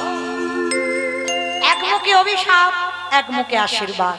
আর এইবার ছেলেটার কানে 12 দিনের ছেলের কানে মন্ত্রটা দিয়ে দিল। যেই না মন্ত্রটা দিল এইবার রাঘবকে বলছে, ও রাঘব তোমরা থাকো কোথায়? গুরুদেব আমরা থাকি ওই মুচি পাড়াতে, বস্তি পাড়াতে। চলো চলো চলো তোমার ছেলেটাকে নিয়ে তোমার বাড়িতে দিয়ে আসি। না গুরুদেব না, যেও না, আমরা মুচি, আমরা ছোট যা। চুপ, একটা কথা বলবে না। মুচি হয়ে শুচি হয়ে যদি কৃষ্ণ ভজে, শুচি হয়ে মুচি হয় যদি কৃষ্ণ চন্ডাল চন্ডাল নহে যদি কৃষ্ণ ভজন করে। কে বলেছে তোমরা মুচি তো কি হয়েছে, ভগবানের জাত বিচার নাই, আমারও জাত বিচার নাই। হরি বল। সবার আগে তো মানুষকে ভালোবাসতে হবে। বৈষ্ণবতা পদ অবলম্বন করেছি বাবা, তার মানে এই নয় যে তুমি মানুষকে ঘৃণা করো। যদি মানুষকে ঘৃণা করতো তাহলে আমার চৈতন্য মহাপ্রভু কাজীর বাড়িতে গিয়ে কাজী যে গ্লাসে জল খায় সেই গ্লাসে জল খেত। হ্যাঁ, আগে মনুষ্যত্ব জ্ঞান থাকতে হবে। সবাইকে তুমি প্রেম দাও, মানুষকে ভালোবাসো, তবেই তুমি তো ঈশ্বরকে ভালোবাসতে পারবে। আর মানুষকে যদি ভালো না বাসো তুমি এ জীবনে কেন কোনো জন্মেই তুমি আমার ঈশ্বরকে ভালোবাসতে পারবে না। এইবার যেই না ছেলেটাকে কোলে নিয়ে বলছে, চলো চলো চলো আমি মুচি পাড়াতে যাব, আমি ওই ছোট জাতের বাড়িতে যাব, চলো। 12 দিনের ছেলেকে কোলে করে নিয়ে গুরুদেব রেখে এলো রাঘবের ঘরে। দিনে যায়, মাসে যায়, বছরে যায়। কি গো, কেউ কি চিরস্থায়ী? যেতে তো হবে আগে আর যেতে সবাইকে হবে। দিনে দিনে রুইদাস বড় হচ্ছে। হঠাৎ দৈব দুর্ঘটনায় এক এক করে বাবা চলে গেল, মাও চলে গেল, একা হয়ে গেল রুইদাস। বড় হয়েছে, দেখবেন মা ছেলে যখন বড় হয় বাবা মা থাকলে কোনো চিন্তা ভাবনা থাকে না, কিন্তু বাবা মা চলে যাওয়ার পর কাঁধে একটা দায়িত্ব পড়ে যায়। রুইদাসের সংসার চলবে কি করে? রুইদাস একটা ব্যবসা শুরু করেছে। তবে মায়েরা আমাদের মতো ব্যবসায়ী নয় যে কতটা লাভ করা যাবে, মানে কতটা লাভ হবে। দোকান, একটা মুদিখানা দোকান সাজিয়েছি, কতটা লাভ হবে আজকে, এইটা চিন্তা ভাবনা। রুইদাস ব্যবসা খুলেছিল বাবা, কোনো লাভের চিন্তা নয়, কোনো লাভ নয়।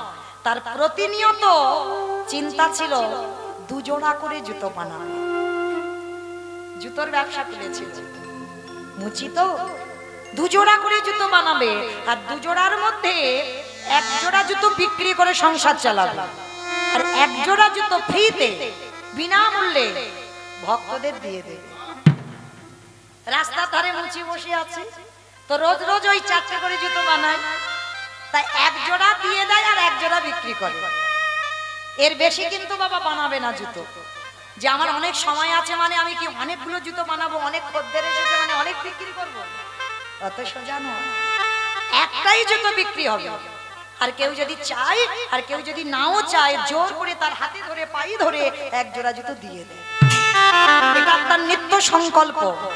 তো একদিন পথিক যেতে যেতে একটা পথিক জিজ্ঞাসা করছে, আচ্ছা রুইদাস, ও রুইদাস, শুনলাম, আমি গ্রামের লোকেদের কাছে শুনলাম তুমি নাকি রোজ 2 জোড়া করে জুতো বানাও। আচ্ছা রুইদাস, ধরো তোমার 1 জোড়া জুতো একদিন বিক্রি হলো না, ব্যবসায় তো লাভ লোকসান আছে, 1 জোড়া হয়তো বিক্রি হলো না। আচ্ছা রুইদাস, সেদিন কি তুমি উপবাসে কাটাও? সেদিন তোমার সংসার চলবে কি করে, খাও কি? বলে পথিক, উপবাসে কাটাবো কেন? উপবাসে কাটাই না, তাহলে কি করো? বলে জানো পথিক, যেদিন আমার ইহ জগতের আহারে জোটে না, সেদিন আমার ঘরে আছে জলধরে মূর্তি। যেদিন আমার বাচ্চাকে জগতের কিছু খাবার পাচ্ছি না, সেদিন কি করি জানো? ওই মূর্তির চরণে বসে আমারে মনে তুলসী আর ভক্তি চন্দন নয়নে জল মিশাইয়ে, মন তুলসী ভক্তি চন্দন, চন্দন বাটবে কি দিয়ে? চোখের জল। তিনটে বস্তু দিয়ে গোবিন্দ চরণ তলে বসে যেদিনে জগতের আহারে কিছু পাই না, সেদিন কি করি জানো? হরির নামামৃত রস আমি পানে করি। হে কৃষ্ণ কৃপা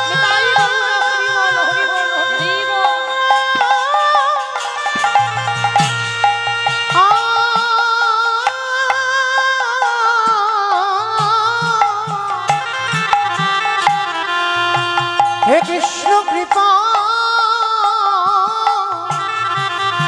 কৃপা করো বলে হরি নামামৃত রস বাজে করি। কি বললো মা? হরির নামামৃত রস মানে বুঝতে পেরেছো কোন রসের কথা বললো? কীর্তনিয়া যত অসার কথা বলে যায়, যারা ভক্ত হবে না মা, তারা এই যে বসেছো না, তাদের এই বাচ্চিক জগতের কোনো খিদে আর থাকবে না, কারণ তারা তো সেবা করছে এই হরি নামামৃত রসটা। কীর্তনিয়া যত অসার কথা বলে যায়, কখন একটু সার কথা বলবে, ওইটা আমি পান করব, ওইটা আমার জীবনের সংকল্প হয়ে দাঁড়াবে। এই যে পান করা, রোহিতাস ছিল তেমন একজন ভক্ত, সারাদিন বসে, যেদিনে জুতো বিক্রি হয় না, সারাদিন বসে বসে ভগবানের চরণে হরির নামামৃত রসটা পান করে। আর রোহিতাস একটাই কাজ করতো, হাতে করে কাম, মুখে বলে না, হাতে করে কাম। আর আপনারা আমরা অজুহাত দিই, কখন করব বল মা? ছেলে পুলে মানুষ করব, রান্না বান্না করব না, কাজকর্ম করব না, নাম করব। হ্যাঁ গো, তোমার মুখটা কি কাজ করার জন্য দিয়েছে? মুখটা তো হরির নাম করবার জন্য দিয়েছে, আর হাত দুটো দিয়েছে, পা দুটো দিয়েছে কাজ করার জন্য। রুইদাস জগৎকে শেখালো, ওরে জীব হাতে কর কাজ আর মুখে কর না। তো রুইদাস এত ভক্তি, এত সাধনা মা, প্রতিদিন ওই জুতোর বাক্সে করে ভগবানকে নিয়ে যায়। এই জায়গাটা বাবা খুব মন দিয়ে শুনবেন।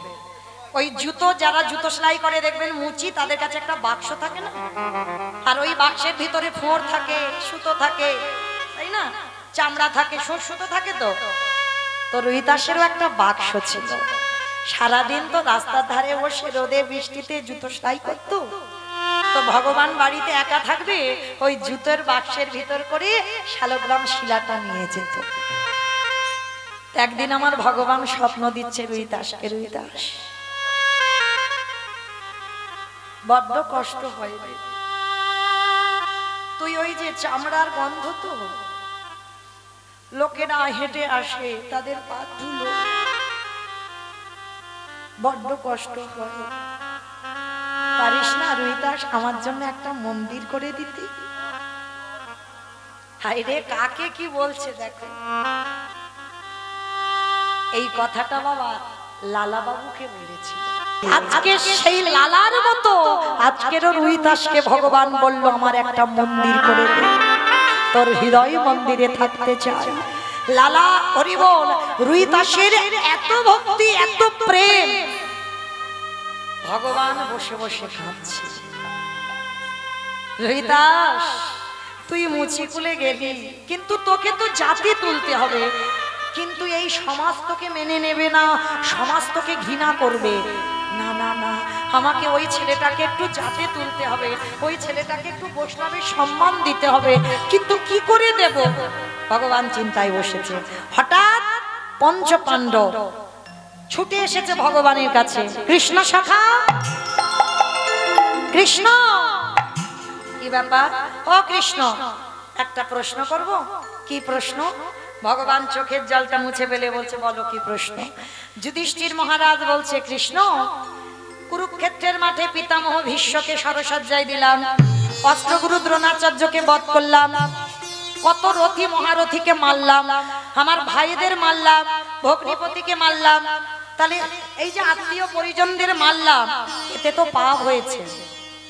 তা ভগবান হেসে বলছে তাই একটু হবে না, গুরুজনদের মারলে তো পাপ হবে। ও কৃষ্ণ, তা পাপ যখন হয়েছে সকল পাপ থেকে মুক্তি পাবো কি করে? ভগবান মনে মনে চিন্তা করছে এই তো সুযোগ, এই সুযোগে আমি বেটা মুচিত ছেলেটাকে যাতে তুলবো। এই আশায় আমি ঘুরে ঘুরে বেড়াচ্ছিলাম। বলছে শোনো যুধিষ্ঠির দাদা, সকল পাপ থেকে যারা যারা মুক্তি পেতে চাও, এটা মৌমিতা বিধান দিচ্ছে না, কিন্তু ভগবান বিধান দিচ্ছে পাণ্ডবদের, সকল পাপ থেকে যদি মুক্তি পেতে চাও তাহলে তোমাদের বৈষ্ণব সেবা দিতে হবে। যুধিষ্ঠির বলছে কৃষ্ণ তোমার কি মাথা খারাপ? আমি তো রাজস্বই যজ্ঞ করেছিলাম, কই মুক্তি তো পাইনি। বলে মুক্তি পাবে কি করে? তুমি কি প্রকৃত বৈষ্ণব সেবা দিয়েছো? শোনো, প্রকৃত বৈষ্ণব সেবা যেই হবে স্বর্গে জয় ঘন্টা বাজবে, আর স্বর্গে জয় ঘন্টা বাজলেই তোমরা পাণ্ডবরা বুঝতে পেরে যাবে সকল পাপ থেকে মুক্ত। এইবার যুধিষ্ঠির মহারাজ বলতে কৃষ্ণ তাহলে তুমি তোমার বিচারে বলে দাও, তোমার বিচারে প্রকৃত বৈষ্ণবটা কে? ভগবান চিন্তা করছে এই তো সুযোগ হয়ে গেছে, রাস্তা তো বেরিয়ে গেছে, আমি মুচিত ছেলেটাকে যাতে তুলবো। দেখো এবার কিরকম মজাটা করি আমি। শোনো, আমার বিচারে যদি যেতে চাও তাহলে আমার বিচার বলতে গেলে কাশী ধামে যার বাস, যে আমার পরম ভক্ত, যার নাম হলো রোহিতাস। আর যেই না বলেছে রোহিতাস বাবা, পাণ্ডবরা 10 পা দূরে লাফিয়ে চলে গেছে। বলে কৃষ্ণ ছি ছি ছি ছি ছি ছি ছি ছি ছি গো, একটা মুচি, অসম্ভব, ওই মুচিকে আমরা নিমন্ত্রণ করতে পারবো না, ও ছোট যা। ভগবান বলছে দেখো আমার কাছে জানতে চেয়েছো, আমি বলেছি প্রকৃত বৈষ্ণবটা কি, এবার নিমন্ত্রণ করবে কি করবে না, পাপী হবে কি হবে না, যাবে কি যাবে না, সেটা তো তোমাদের ব্যক্তিগত ব্যাপার। জানতে চেয়েছো বলেছি, এবার কি করবে সেটা তোমরা জানো। তবে হ্যাঁ, যে কেউ গেলে হবে না, যেতে হবে তৃতীয় পাণ্ডব অর্জুনকে। আমার অর্জুনের উপর দায়িত্ব দিচ্ছে কেন? আর কারো দিতে পারলো না? যুধিষ্ঠির, নকুল, সহদেব, ভীম আছে, দিতে পারলো না, অর্জুনকে দিল কেন? না, ওই বেটার বাবা বড্ড অহংকার। আর কেনই বা অহংকার হবে না? যার রথে সারথি বলে কথা, তার তো একটু অহংকার হবারই কথা। তো এইবার যেই না ভগবান বলেছে অর্জুন তাহলে তোমাকে যেতে হবে, ভগবান বলছে কৃষ্ণ অসম্ভব, আমি যাব একটা ক্ষত্রিয় কুলের ছেলে, আমি যাব একটা মুচির বাড়ি, অসম্ভব, আমি যেতে পারব। ঠিক আছে, পাপী হবে কি হবে না সেটা তোমাদের ব্যক্তিগত। এইবার কি করবে বাবা? কৃষ্ণ আজ্ঞা পালন করতে হবে, উপায় নেই। আজ পর্যন্ত যা যা বলেছে তাই তাই করেছে। যুধিষ্ঠির বলছে অর্জুন তোমাকে যেতেই হবে ভাই। অর্জুন মনে মনে করছে কৃষ্ণ যাব, কিন্তু ওই বেটা আমার বাড়ির ধারে কাছে যাতে আসতে না পারে তার একটা কায়দা আমি করে আসি। মামা বলো তো, নিমন্ত্রণের আগে কারণ মাথায় যদি এই বদ বুদ্ধিটা চেপে যায় যে যদি না আসে তো খুব ভালো হয়, তাহলে সেই নিমন্ত্রণে কি ছিঁড়ি ছাঁচ হবে? এইবার দেখো, এইবার অর্জুন কৃষ্ণ চরণ ধুলা নিল, বেদনা হারে জয় শ্রী মোরারে, নম নম প্রভু নম নম, বেদনা হারে জয় শ্রী মুরারে, নম নম প্রভু নম নম। আগে বেদনা হারে জয় শ্রী মুরারে, নম নম প্রভু নম নম। সন্ধ্যা সকাল ডাকি যে তোমারে, সন্ধ্যা সকালে ডাকি যে তোমারে, সন্ধ্যা সকাল ডাকি তোমারে, সন্ধ্যা সকালে ডাকি যে তোমারে, মহমহিরি মাঝারে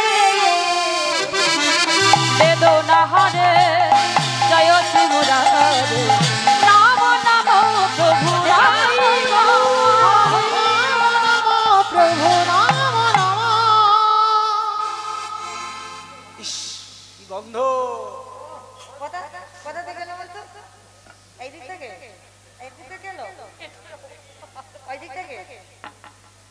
গন্ধ পাচ্ছ? বাবা গো, কি বাজে গন্ধ। ওমা পাচ্ছ না কেউ? হাই ভগবান, কেউ কেউ পাচ্ছ না? আমার বাবারা দাদারা কেউ পাচ্ছ না? খুব চালাক, পাবে কি করে? এরা তো বুদ্ধিমান বুদ্ধিমতী, ওই জন্য পাচ্ছে না। আমরা কজন বোকা, ওই জন্য আমরা পেলাম।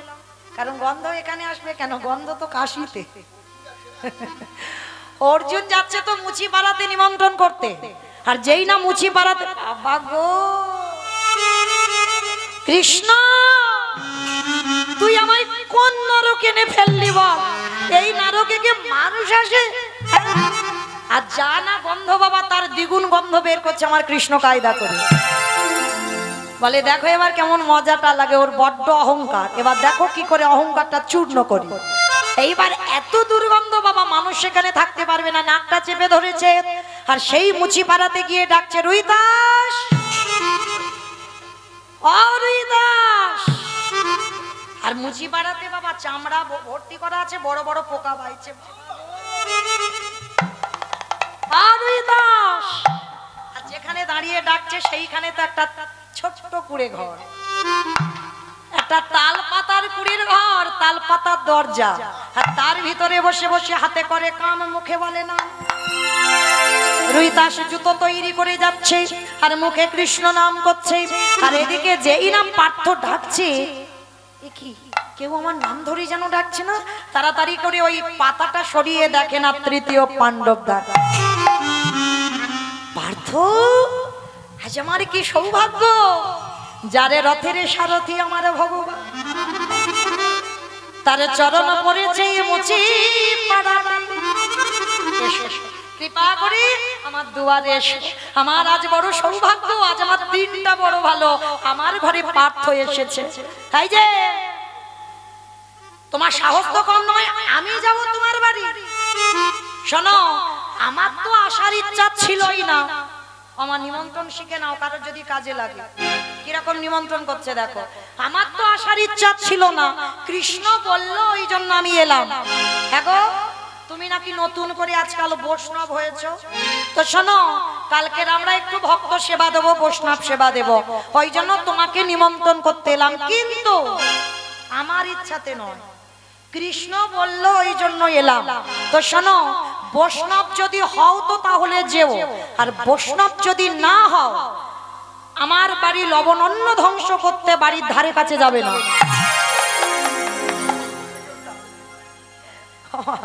এরকম নিমন্ত্রণ করে কেউ? এত বড় কথা বললো। কিন্তু বাবা রোহিতাস তো বৈষ্ণব, তার চরিত্র, তার স্বভাবটা একটু লক্ষ্য করে। করো জোর করে মাথাটা নিচু করে বলছে, পার্থ, আমি বৈষ্ণব না আমি মুচি সে তো আমি জানি না, সে জানে আমার কৃষ্ণ। তবে তুমি যখন এসেছো নিমন্ত্রণ করতে আমি যাব, কিন্তু তার আগে দুপুরবেলায় এসেছো আমার ঘরে, এসো আমার বাড়ি কিছু প্রসাদ পাও, তারপরে তো অসম্ভব। আমি ক্ষত্রিয় কুলের ছেলে, আমি তৃতীয় পাণ্ডব অর্জুন, আমি যাব একটা মুচির বাড়িতে? হ্যাঁ, তোমার সাহস হয় কি করে? তোমার এত বড় স্পর্ধা হয় কি করে? বলে পার্থ, স্পর্ধা নয়, তুমি আমার বাড়িতে এসেছো, যদি আমার বাড়িতে না আসো আমি কি করে যাব তোমার বাড়িতে বলো? আগে তো আমার বাড়িতে পদদুলাটা দিতে হবে। করার কিছু নেই, কৃষ্ণ আজ্ঞা পালন করতে হবে। আর যদি বেটা রেগে না যায়, কৃষ্ণ তো রেগে যাবি। এদিকে মনের ভিতরে ভয়। ঠিক আছে চলো, নাকটা চেপে ধরে ধুতিটা তুলে নিয়েছে, নিয়ে প্রবেশ করেছে ওই মুচির ঘরেতে। আর ঘরে গিয়ে দেখছে বাবা চামড়া ভর্তি করা বড় বড় পোকা বাইছে। বাবা গো, কি গন্ধ গো, এত দুর্গন্ধ বার হচ্ছে, সে যেন কৃষ্ণ তুই আমায় কোন নরকে ফেললি বল? এইখানে কি মানুষরা আসে? বাবা অত গন্ধ নয়, ওটা কায়দা করে বেশি বার করছে কৃষ্ণ। বলে ওর ব্যবস্থা আমি করবো, বড্ড অহংকার, ওর রথের সারথি বলবে। এবার দেখাচ্ছি, দাঁড়াও। এইবার ওই রুইদাস ছুটে গিয়ে একটা চামড়ার পাত্রে করে, এই না পাত্র ধরো। বলে ওটা কি? বলে কেন? সর্ষের তেল। বলে সর্ষের তেল কি করব? বলে দুপুর বেলায় এসেছো, একটু মাথাতে তেল দাও, একটু স্নান করো, তারপরে তো প্রসাদ পাবে। অসম্ভব, আমি মাখবো সর্ষের তেল, আমার এই চামড়ার পাত্রে করে তেল এনেছে, অসম্ভব। আমি গোলাপ জল কর্পূর তাম্বুল ব্যবহার করি, আর আমি মাখবো সর্ষের তেল। পার্থ, তোমার কৃষ্ণ তো আমার গোলাপ জল কর্পূর কিছু দেয়নি, দিয়েছে সর্ষের তেল। তা যা দিয়েছে আমি তোমাকে তাই তো দেবো, বলো, নাহলে কি দেবো বলো? কৃষ্ণ, তুই কোথায় এনে আমায় ফেললি? নাকটা চেপে ধরেছে, বলো। এইবার এক ফোঁটা তেল মাথায় দিয়েছে, তেল দেওয়া মানে জল দিতেই হবে। বলো রীতা, স্নান করবো কোথায়? পার্থ, ওই যে দেখা যাচ্ছে একটা কুয়ো আছে, ওইখানে দেখবে উপরেই জল, ঘটি রাখা আছে, কাটিয়ে তুমি স্নান করে এসো। সরু রাস্তা দিয়ে যাচ্ছে, একেবারে ভর্তি করা আছে চামড়া, মানে বড় ব্যবসায়ী রইতা, তবে লাভের জন্য নয়। কৃষ্ণ ভক্ত তো, মানে প্রতিদিন এক জোড়া করে জুতো বিক্রি হবে। তো আজকে জুতো ওই চামড়া ঢিবি করে রেখেছে, আর তার মাঝখান দিয়ে যাচ্ছে। এইবার নাকটা চেপে ধরে গিয়েছে। রুইদাস, জল কই? ওমা, জল আছে, তাতে চামড়া ভিজানো আছে। জল দেখতে পাচ্ছি না। বলে পার্থ, ওইখানে কুয়ো আছে, কুয়োতে চামড়া ভিজানো আছে, তো একটা কাঠি দিয়ে তুমি চামড়াগুলোকে একটু সরিয়ে দাও। জলে চামড়া ভিজানো, সেটা কাঠি দিয়ে সরালে কি হবে মা? দশা হেভি হবে, হেভি। আমি কি করে এখন যাই বলো? তেল যখন দিয়েছি জল তো দিতে হবে, উপায় নেই, আর জল নেই কুয়ো ছাড়া। এইবার কোন রকমে কাঠি দিয়ে চামড়াগুলোকে সরিয়েছে, সরিয়ে বাবা ঘটিটা দিয়ে সবে মাত্র জলটা, এমন সময়ে জলের মধ্যে দেখে কিনা আমার মকর বাহিনী গঙ্গা বসে আছে। মা, তুই চামড়া ভিজানো জলে কেন? আর তোর সর্বশরীরে পোকা বাইছে, তুই চামড়ায় ঢেকে আছিস কেন? পতিত পাবনী গঙ্গা অর্জুন, তুই হলি পাপী। মা, আমি পাপী? বলে তুই শুধু পাপী নস, তুই হলি মহা মহা মহা পাপী। দূর হয়ে যা আমার সামনে থেকে। ওই উপরে কুয়োর জল ছিল, অর্জুনের পরশ পাবে না বলে মা গঙ্গা কুয়োর নিচে চলে গেল, আর কুয়োর নিচে থেকে বলছে তুই মহা পাপী। মা, তুমি আমাকে বলছো মহা পাপী? বলে হ্যাঁ, তুই মহা পাপী। ও মামা, ঠিক আছে, আমি নয় মহা পাপী। ও মা, তা এত খাল বিলি নদী নালা পুকুর ঘাট সাগর সমুদ্র থাকতে, তা তুই হঠাৎ কুয়োতে বসে আছিস কেন? এত বড় বড় দিঘি, এত বড় বড় সমুদ্র সাগর, তা সেখানে ডুব দিলিনি? তুই মা বসে আছিস সেই রুইতাসের কুয়োতে, আবার চামড়া ভর্তি, তোর গায়ে পোকা বাইছে। বলে অর্জুন, এই কুয়োতে কেন বসে আছি জানিস? এই জগৎ সংসারে সবাই পাপ করে, সবাই পাপ করে আমার জলে ডুবি দিতে যায়। কি মা, যাও তো গঙ্গা স্নানে। তাহলে যারা যারা গঙ্গা স্নানে স্নান করো, সারা বছরই যা পাপ করো, একবার বছর অন্তর গঙ্গায় ডুব দিতে হয়। কেন? বছরের সমস্ত পাপ ওই পতিত পাবনী গঙ্গা নিয়ে নেয়। তাহলে এই পৃথিবীতে কত মানুষ, ভগবান বলছে কোটি কোটি মানুষের পাপ, গঙ্গা বলছে আমি আমার মাথায় নিয়ে বেড়াই। হ্যাঁ রে অর্জুন, তাহলে কোটি কোটি মানুষের পাপ আমি একা মাথায় যে নেব, আমাকেও তো কোথাও ধুতে হবে। ও মামা, তা তুই তো একটা বড় সাগরে বা সমুদ্রে ডুব দিতে পারতিস, সেখানে অনেক জল ছিল। তাহলে অর্জুন, এই কোটি কোটি মানুষের পাপ সাগরে ডুব দিলে ধোয়া যাবে। তা কুয়োতে কি এমন জিনিস আছে মা, তুই কুয়োতে বসে আছিস, কতটুকু জল? বলে অর্জুন, কুয়োতে কেন আছি জানিস? সারা দিনে চলে যায়, ওই সারা দিনের মধ্যে আগেবার ওই রোহিতাস তার দুটো চরণে আমার বুকের উপরে তুলে দেয়। আরে যখন ওর চরণ দুটো আমার বুকে দেয়, ওই রোহিতাস হলো প্রকৃত বৈষ্ণব। আর ওই বৈষ্ণবের চরণ পরশে যেই আমি পেয়ে যাই, এই কোটি কোটি জনমের পাপ আমার ধুইয়ে যায় রে ওই বৈষ্ণবের চরণ পরশ পেয়ে কোটি কোটি জনের পাপ ধুয়ে যায় রে। অর্জুন তোর বড্ড অহংকার, তোর রথে সারথি আমার পিতা, মানে ভগবানের নারায়ণের চরণ থেকে তো গঙ্গার উৎপত্তি, তাহলে গঙ্গা মেয়ে বলছে আমার পিতা তোর রথে শুধু সারথি নয়, ভেবে দেখেছিস যত রথে বসে আছে, কি বাবা যত রথে বসে আছে কোন রথ? এই যে দেহ রথ, এই রথের সারথি তো আমার কৃষ্ণ, শুধু অর্জুনের সারথি নয়, আপনাদের আমাদের সবার রথের সারথি আমার ভগবান। তো আজকেই যেই না অর্জুনকে বললো অর্জুন রোহিতাসের কাছে তুই ক্ষমা চা, আর যতদিন না ক্ষমা চাইবি তুই পাপ থেকে মুক্তি পাবি না। ঠিক আছে মা, আমি কথা দিলাম, আমার ভুল ভেঙে গেছে। ছুটে গেল রোহিতাসের কাছে, আর অর্জুন গিয়ে একেবারে রোহিতাসের চরণ ধরে ষষ্ঠাঙ্গে দণ্ডবত, আর যেই না শুয়ে পড়েছে মাটিতে, আর রোহিতাস দেখা মাত্র বলছে পার্থ দাঁড়াও দাঁড়াও, এটা কি করছো তুমি? একেবারে আমার পা জড়িয়ে ধরছো কেন? এতে তোমার জাত চলে যাবে, আমি ছোট জাত। চুপ, আরে কথা বলো না। ঠিক আছে তুমি যাবে তো রোহিতাস কালকে আমার বাড়িতে প্রসাদ পেতে? যাবো গো যাবো যাবো, কিন্তু আগে আমার বাড়ি প্রসাদ পাও। বড় কাঙাল তো, জোগাড় করেছে খুদের ভাত, আর একটু জঙ্গল থেকে শাক পাতা তুলে সিদ্ধ করেছে, শাক সিদ্ধ খুদের ভাত। এইবার যেই না পার্থকে দিয়েছে, পার্থ নাও কৃষ্ণ প্রসাদ, বলে ওরকম করে তো আমি পাবো না। হে রোহিতাস তুমি ওই প্রসাদ একবারে উচ্ছিষ্ট করে দাও, আরে কৃপা করে ওই বৈষ্ণবের উচ্ছিষ্ট প্রসাদে আমায় দাও। তোমার মতো বৈষ্ণবের উচ্ছিষ্ট প্রসাদে পেয়ে আমি যেন সকল পাপ হতে মুক্তি পাইব। নিতাই গৌর হরি মিনতি।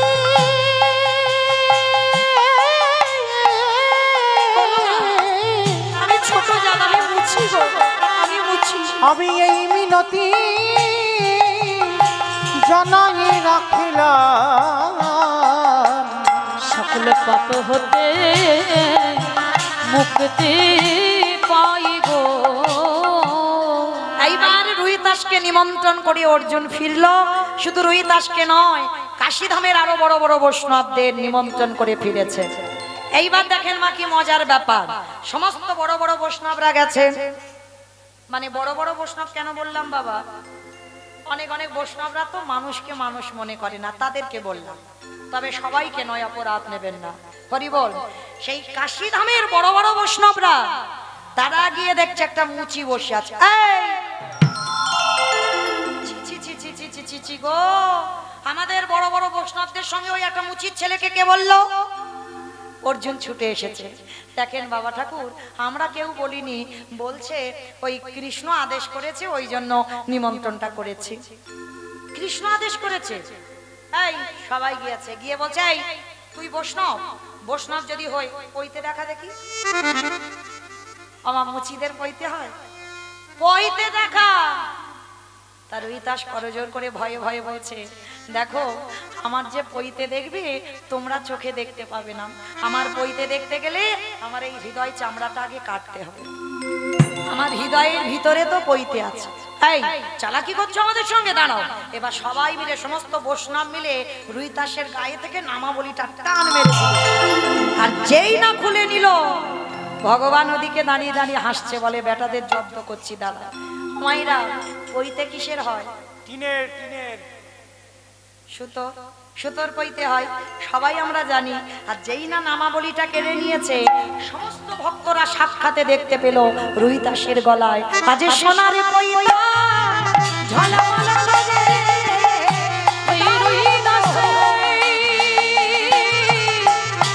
মুখমাঝে সোনার পইতা ঝলমল করে। যেই না দেখেছে সোনার পইতা, তবু কাশীধামের বৈষ্ণবরা মেনে নিল না ভগবানের বিচারে রোহিতাস বৈষ্ণব। মেনে নিচ্ছে না, অহংকারী বৈষ্ণব তো কিছুতে মানবে না, বলে ও মুচি, ও যদি আমাদের সাথে প্রসাদ পেতে বসে আমরা প্রসাদ পাবো না। এবার কি করব? রুহিদাস বলছে দেখো ভাই, তোমরা কেউ গন্ডগোল করো না, ঝগড়া করো না, ঠিক আছে, আমি বাইরে গিয়ে বসছি, তোমরা এখানে প্রসাদ পাও। দেখবেন যারা ভক্ত হয় তারা আগে থেকে নত হয়ে যায়, আমি চলে যাচ্ছি। আলাদা করে আলাদা জায়গায় রুহিদাসকে সেবা দিয়েছেন, আর এদিকের বড় বড় বৈষ্ণবদের সেবা দিয়েছেন। একাধারে লাইনে বসেছে বৈষ্ণবরা, সবাই সেবা করছে, রুহিদাসকেও দিয়েছে প্রসাদ। এবার রুহিদাস সব একসঙ্গে মাখিয়েছে, একসঙ্গে মাখাচ্ছে। দ্রৌপদী দূর থেকে দেখছে, দেখি মুচির বাটা কি করে। একসঙ্গে মাখিয়েছে, মাখিয়ে ভোজনেছ জনার্দন বলে বদনে দিয়েছে।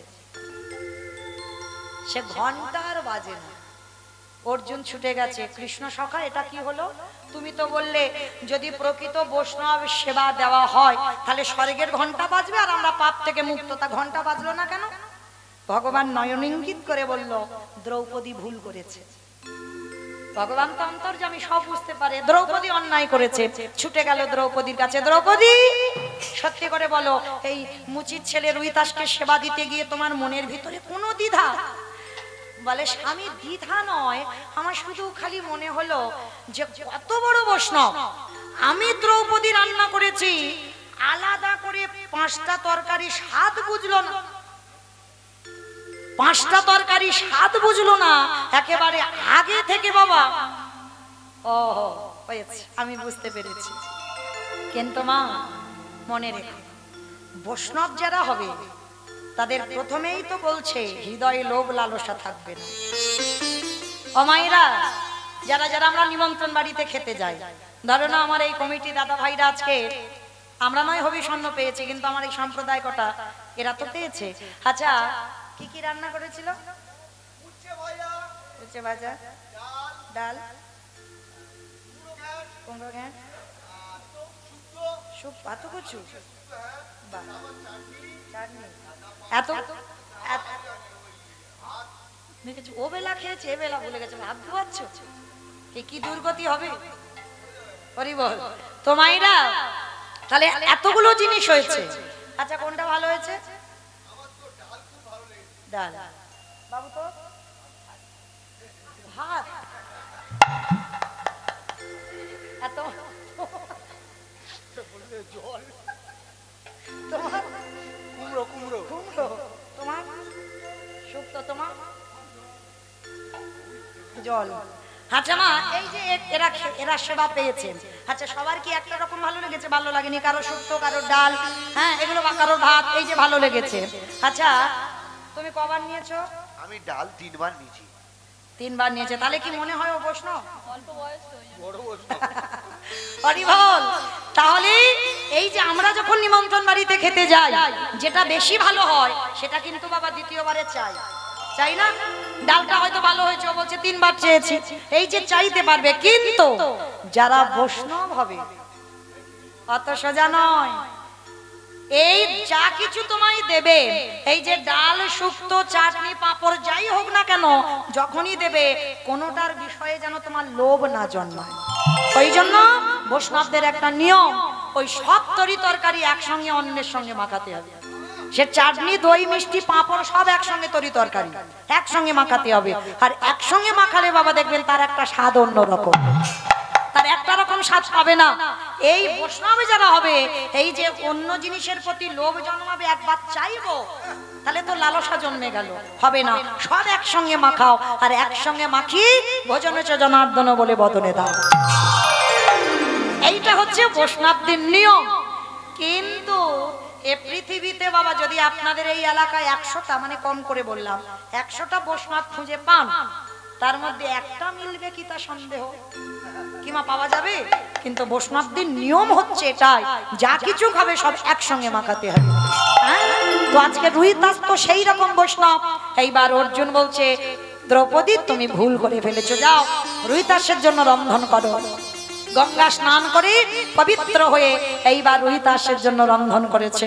সোনার থালায়, রূপোর থালায় ধুবি দিবি প্রদীপ ঘন্টা বাজিয়ে যখন রুহিদাসের চরণতলে নিবেদন করলো, রুহিদাস একসঙ্গে মাখিয়ে যেই না বদনে ভগবানকে নিবেদন করে যেই না গ্রাস দিয়েছে, সঙ্গে সঙ্গে হলো কি স্বর্গ হতে জয় ঘণ্টা বাজিতে লাগিল, স্বর্গ হইতে জয় ঘণ্টা বাজিতে লাগিল, হরিধ্বনি উলুধ্বনি করিতে লাগিল, আবার হরিধ্বনি উলুধ্বনি করিতে লাগিল। জয় রাহ জয় রাহ জয় রাহ জয় রাহ জয় রাহ জয় রাহ জয় রাহ জয় রাহ ভক্তির নামে তোমরা জয় রাহ জয় রাহ ভক্তির নামে তোমরা জয় রাহ জয় রাহ ভক্তির নামে তোমরা জয় রাহ জয় রাহ। তোমরা জয় দাও জয় দাও। এইবার পাপ থেকে মুক্তি পেয়ে গেল পাণ্ডবরা। আমা তাহলে জীব শিক্ষা কি পেলাম? লীলা গাইলে হবে না, লীলা শুনলে হবে না, জীব শিক্ষাটা তো দেখাতে হবে। কি শিখলাম আপনারা? আমরা মানুষ মাত্রে পাপ করব, পাপ ফেললেই অপরাধ। যদি অপরাধ করে ফেলি অজান্তে একটা সাধুগুরু বৈষ্ণবকে নিমন্ত্রণ করে সেবা দাও। আর যদি বিশেষ করে এই নিয়ম সেবার মাস চলছে, শেষ তো হবো, 2 দিন বাকি, যদি পারেন একটা সাধুগুরু বৈষ্ণব দেখে সেবা দেন। আর সেবা দিলে কি হবে? পাণ্ডবদের মতো ব্যক্তি যাদের সঙ্গে কৃষ্ণ ছিল বর্তমান, তাদেরও কিন্তু বৈষ্ণব সেবা দিতে হয়েছিল। তাহলে বৈষ্ণবকে কোন জায়গায় রেখেছে দেখেন। আজকে সেই বৈষ্ণব সেবা দিতে সমস্ত ভক্তদের পাপ থেকে আপনারা আমরা মুক্তি লাভ করব। যাই হোক, এও আমার একটা বোন, কি নাম জানো? মিষ্ট বিশ্বাস, নতুন মানে নবাগতা, কীর্তন শিখছে। আশীর্বাদ করেন ও যেন বড় হয়ে একদিন এইরকম সমাজে যেন ধর্ম আলোচনা করতে পারে। নিতাই গৌর প্রেমানন্দ। হরি বল হরি বল হরি বল। জয় রাধে। এইবার যেই না মায়েরা, তাহলে কি বুঝলাম? আমরাও সেবা দেব, আমরা পাপ থেকে মুক্তি পাবো। পাণ্ডবরা যেমন পেয়ে গেল, মুক্তি পেয়ে গেল। এইবার রুহিদাস বলছে, প্রভু দর্শন যখন দিলে, মুচি সমাজ থেকে যখন বৈষ্ণব সমাজে টেনে আনলে, তাহলে তুমি কৃপা করে একবার দর্শন দাও। এইবার ভগবান নামলেন ধরায়, সাক্ষাতে পাণ্ডবরা রুহিদাস ভগবানের যুগল মাধুর্য দর্শন করলে। মায়েরা আজকে কারার মতো শুভরাত্রি, বিদায়। আবার না জানি কবে আপনাদের সঙ্গে দেখা হয়। কালকের আবার নতুন লীলা কীর্তন হবে, আসবেন আপনারা। কীর্তন পরিবেশন করবে দাদা ভাই, সবাই একসঙ্গে চলে। শ্যামের বামে দাদা এলো নবীন কিশোরী গো, ও শ্যামের বাপে দাদা এলো নবীন কিশোরী, শ্যামের বামে দাদা এলো নবীন কিশোরী গো।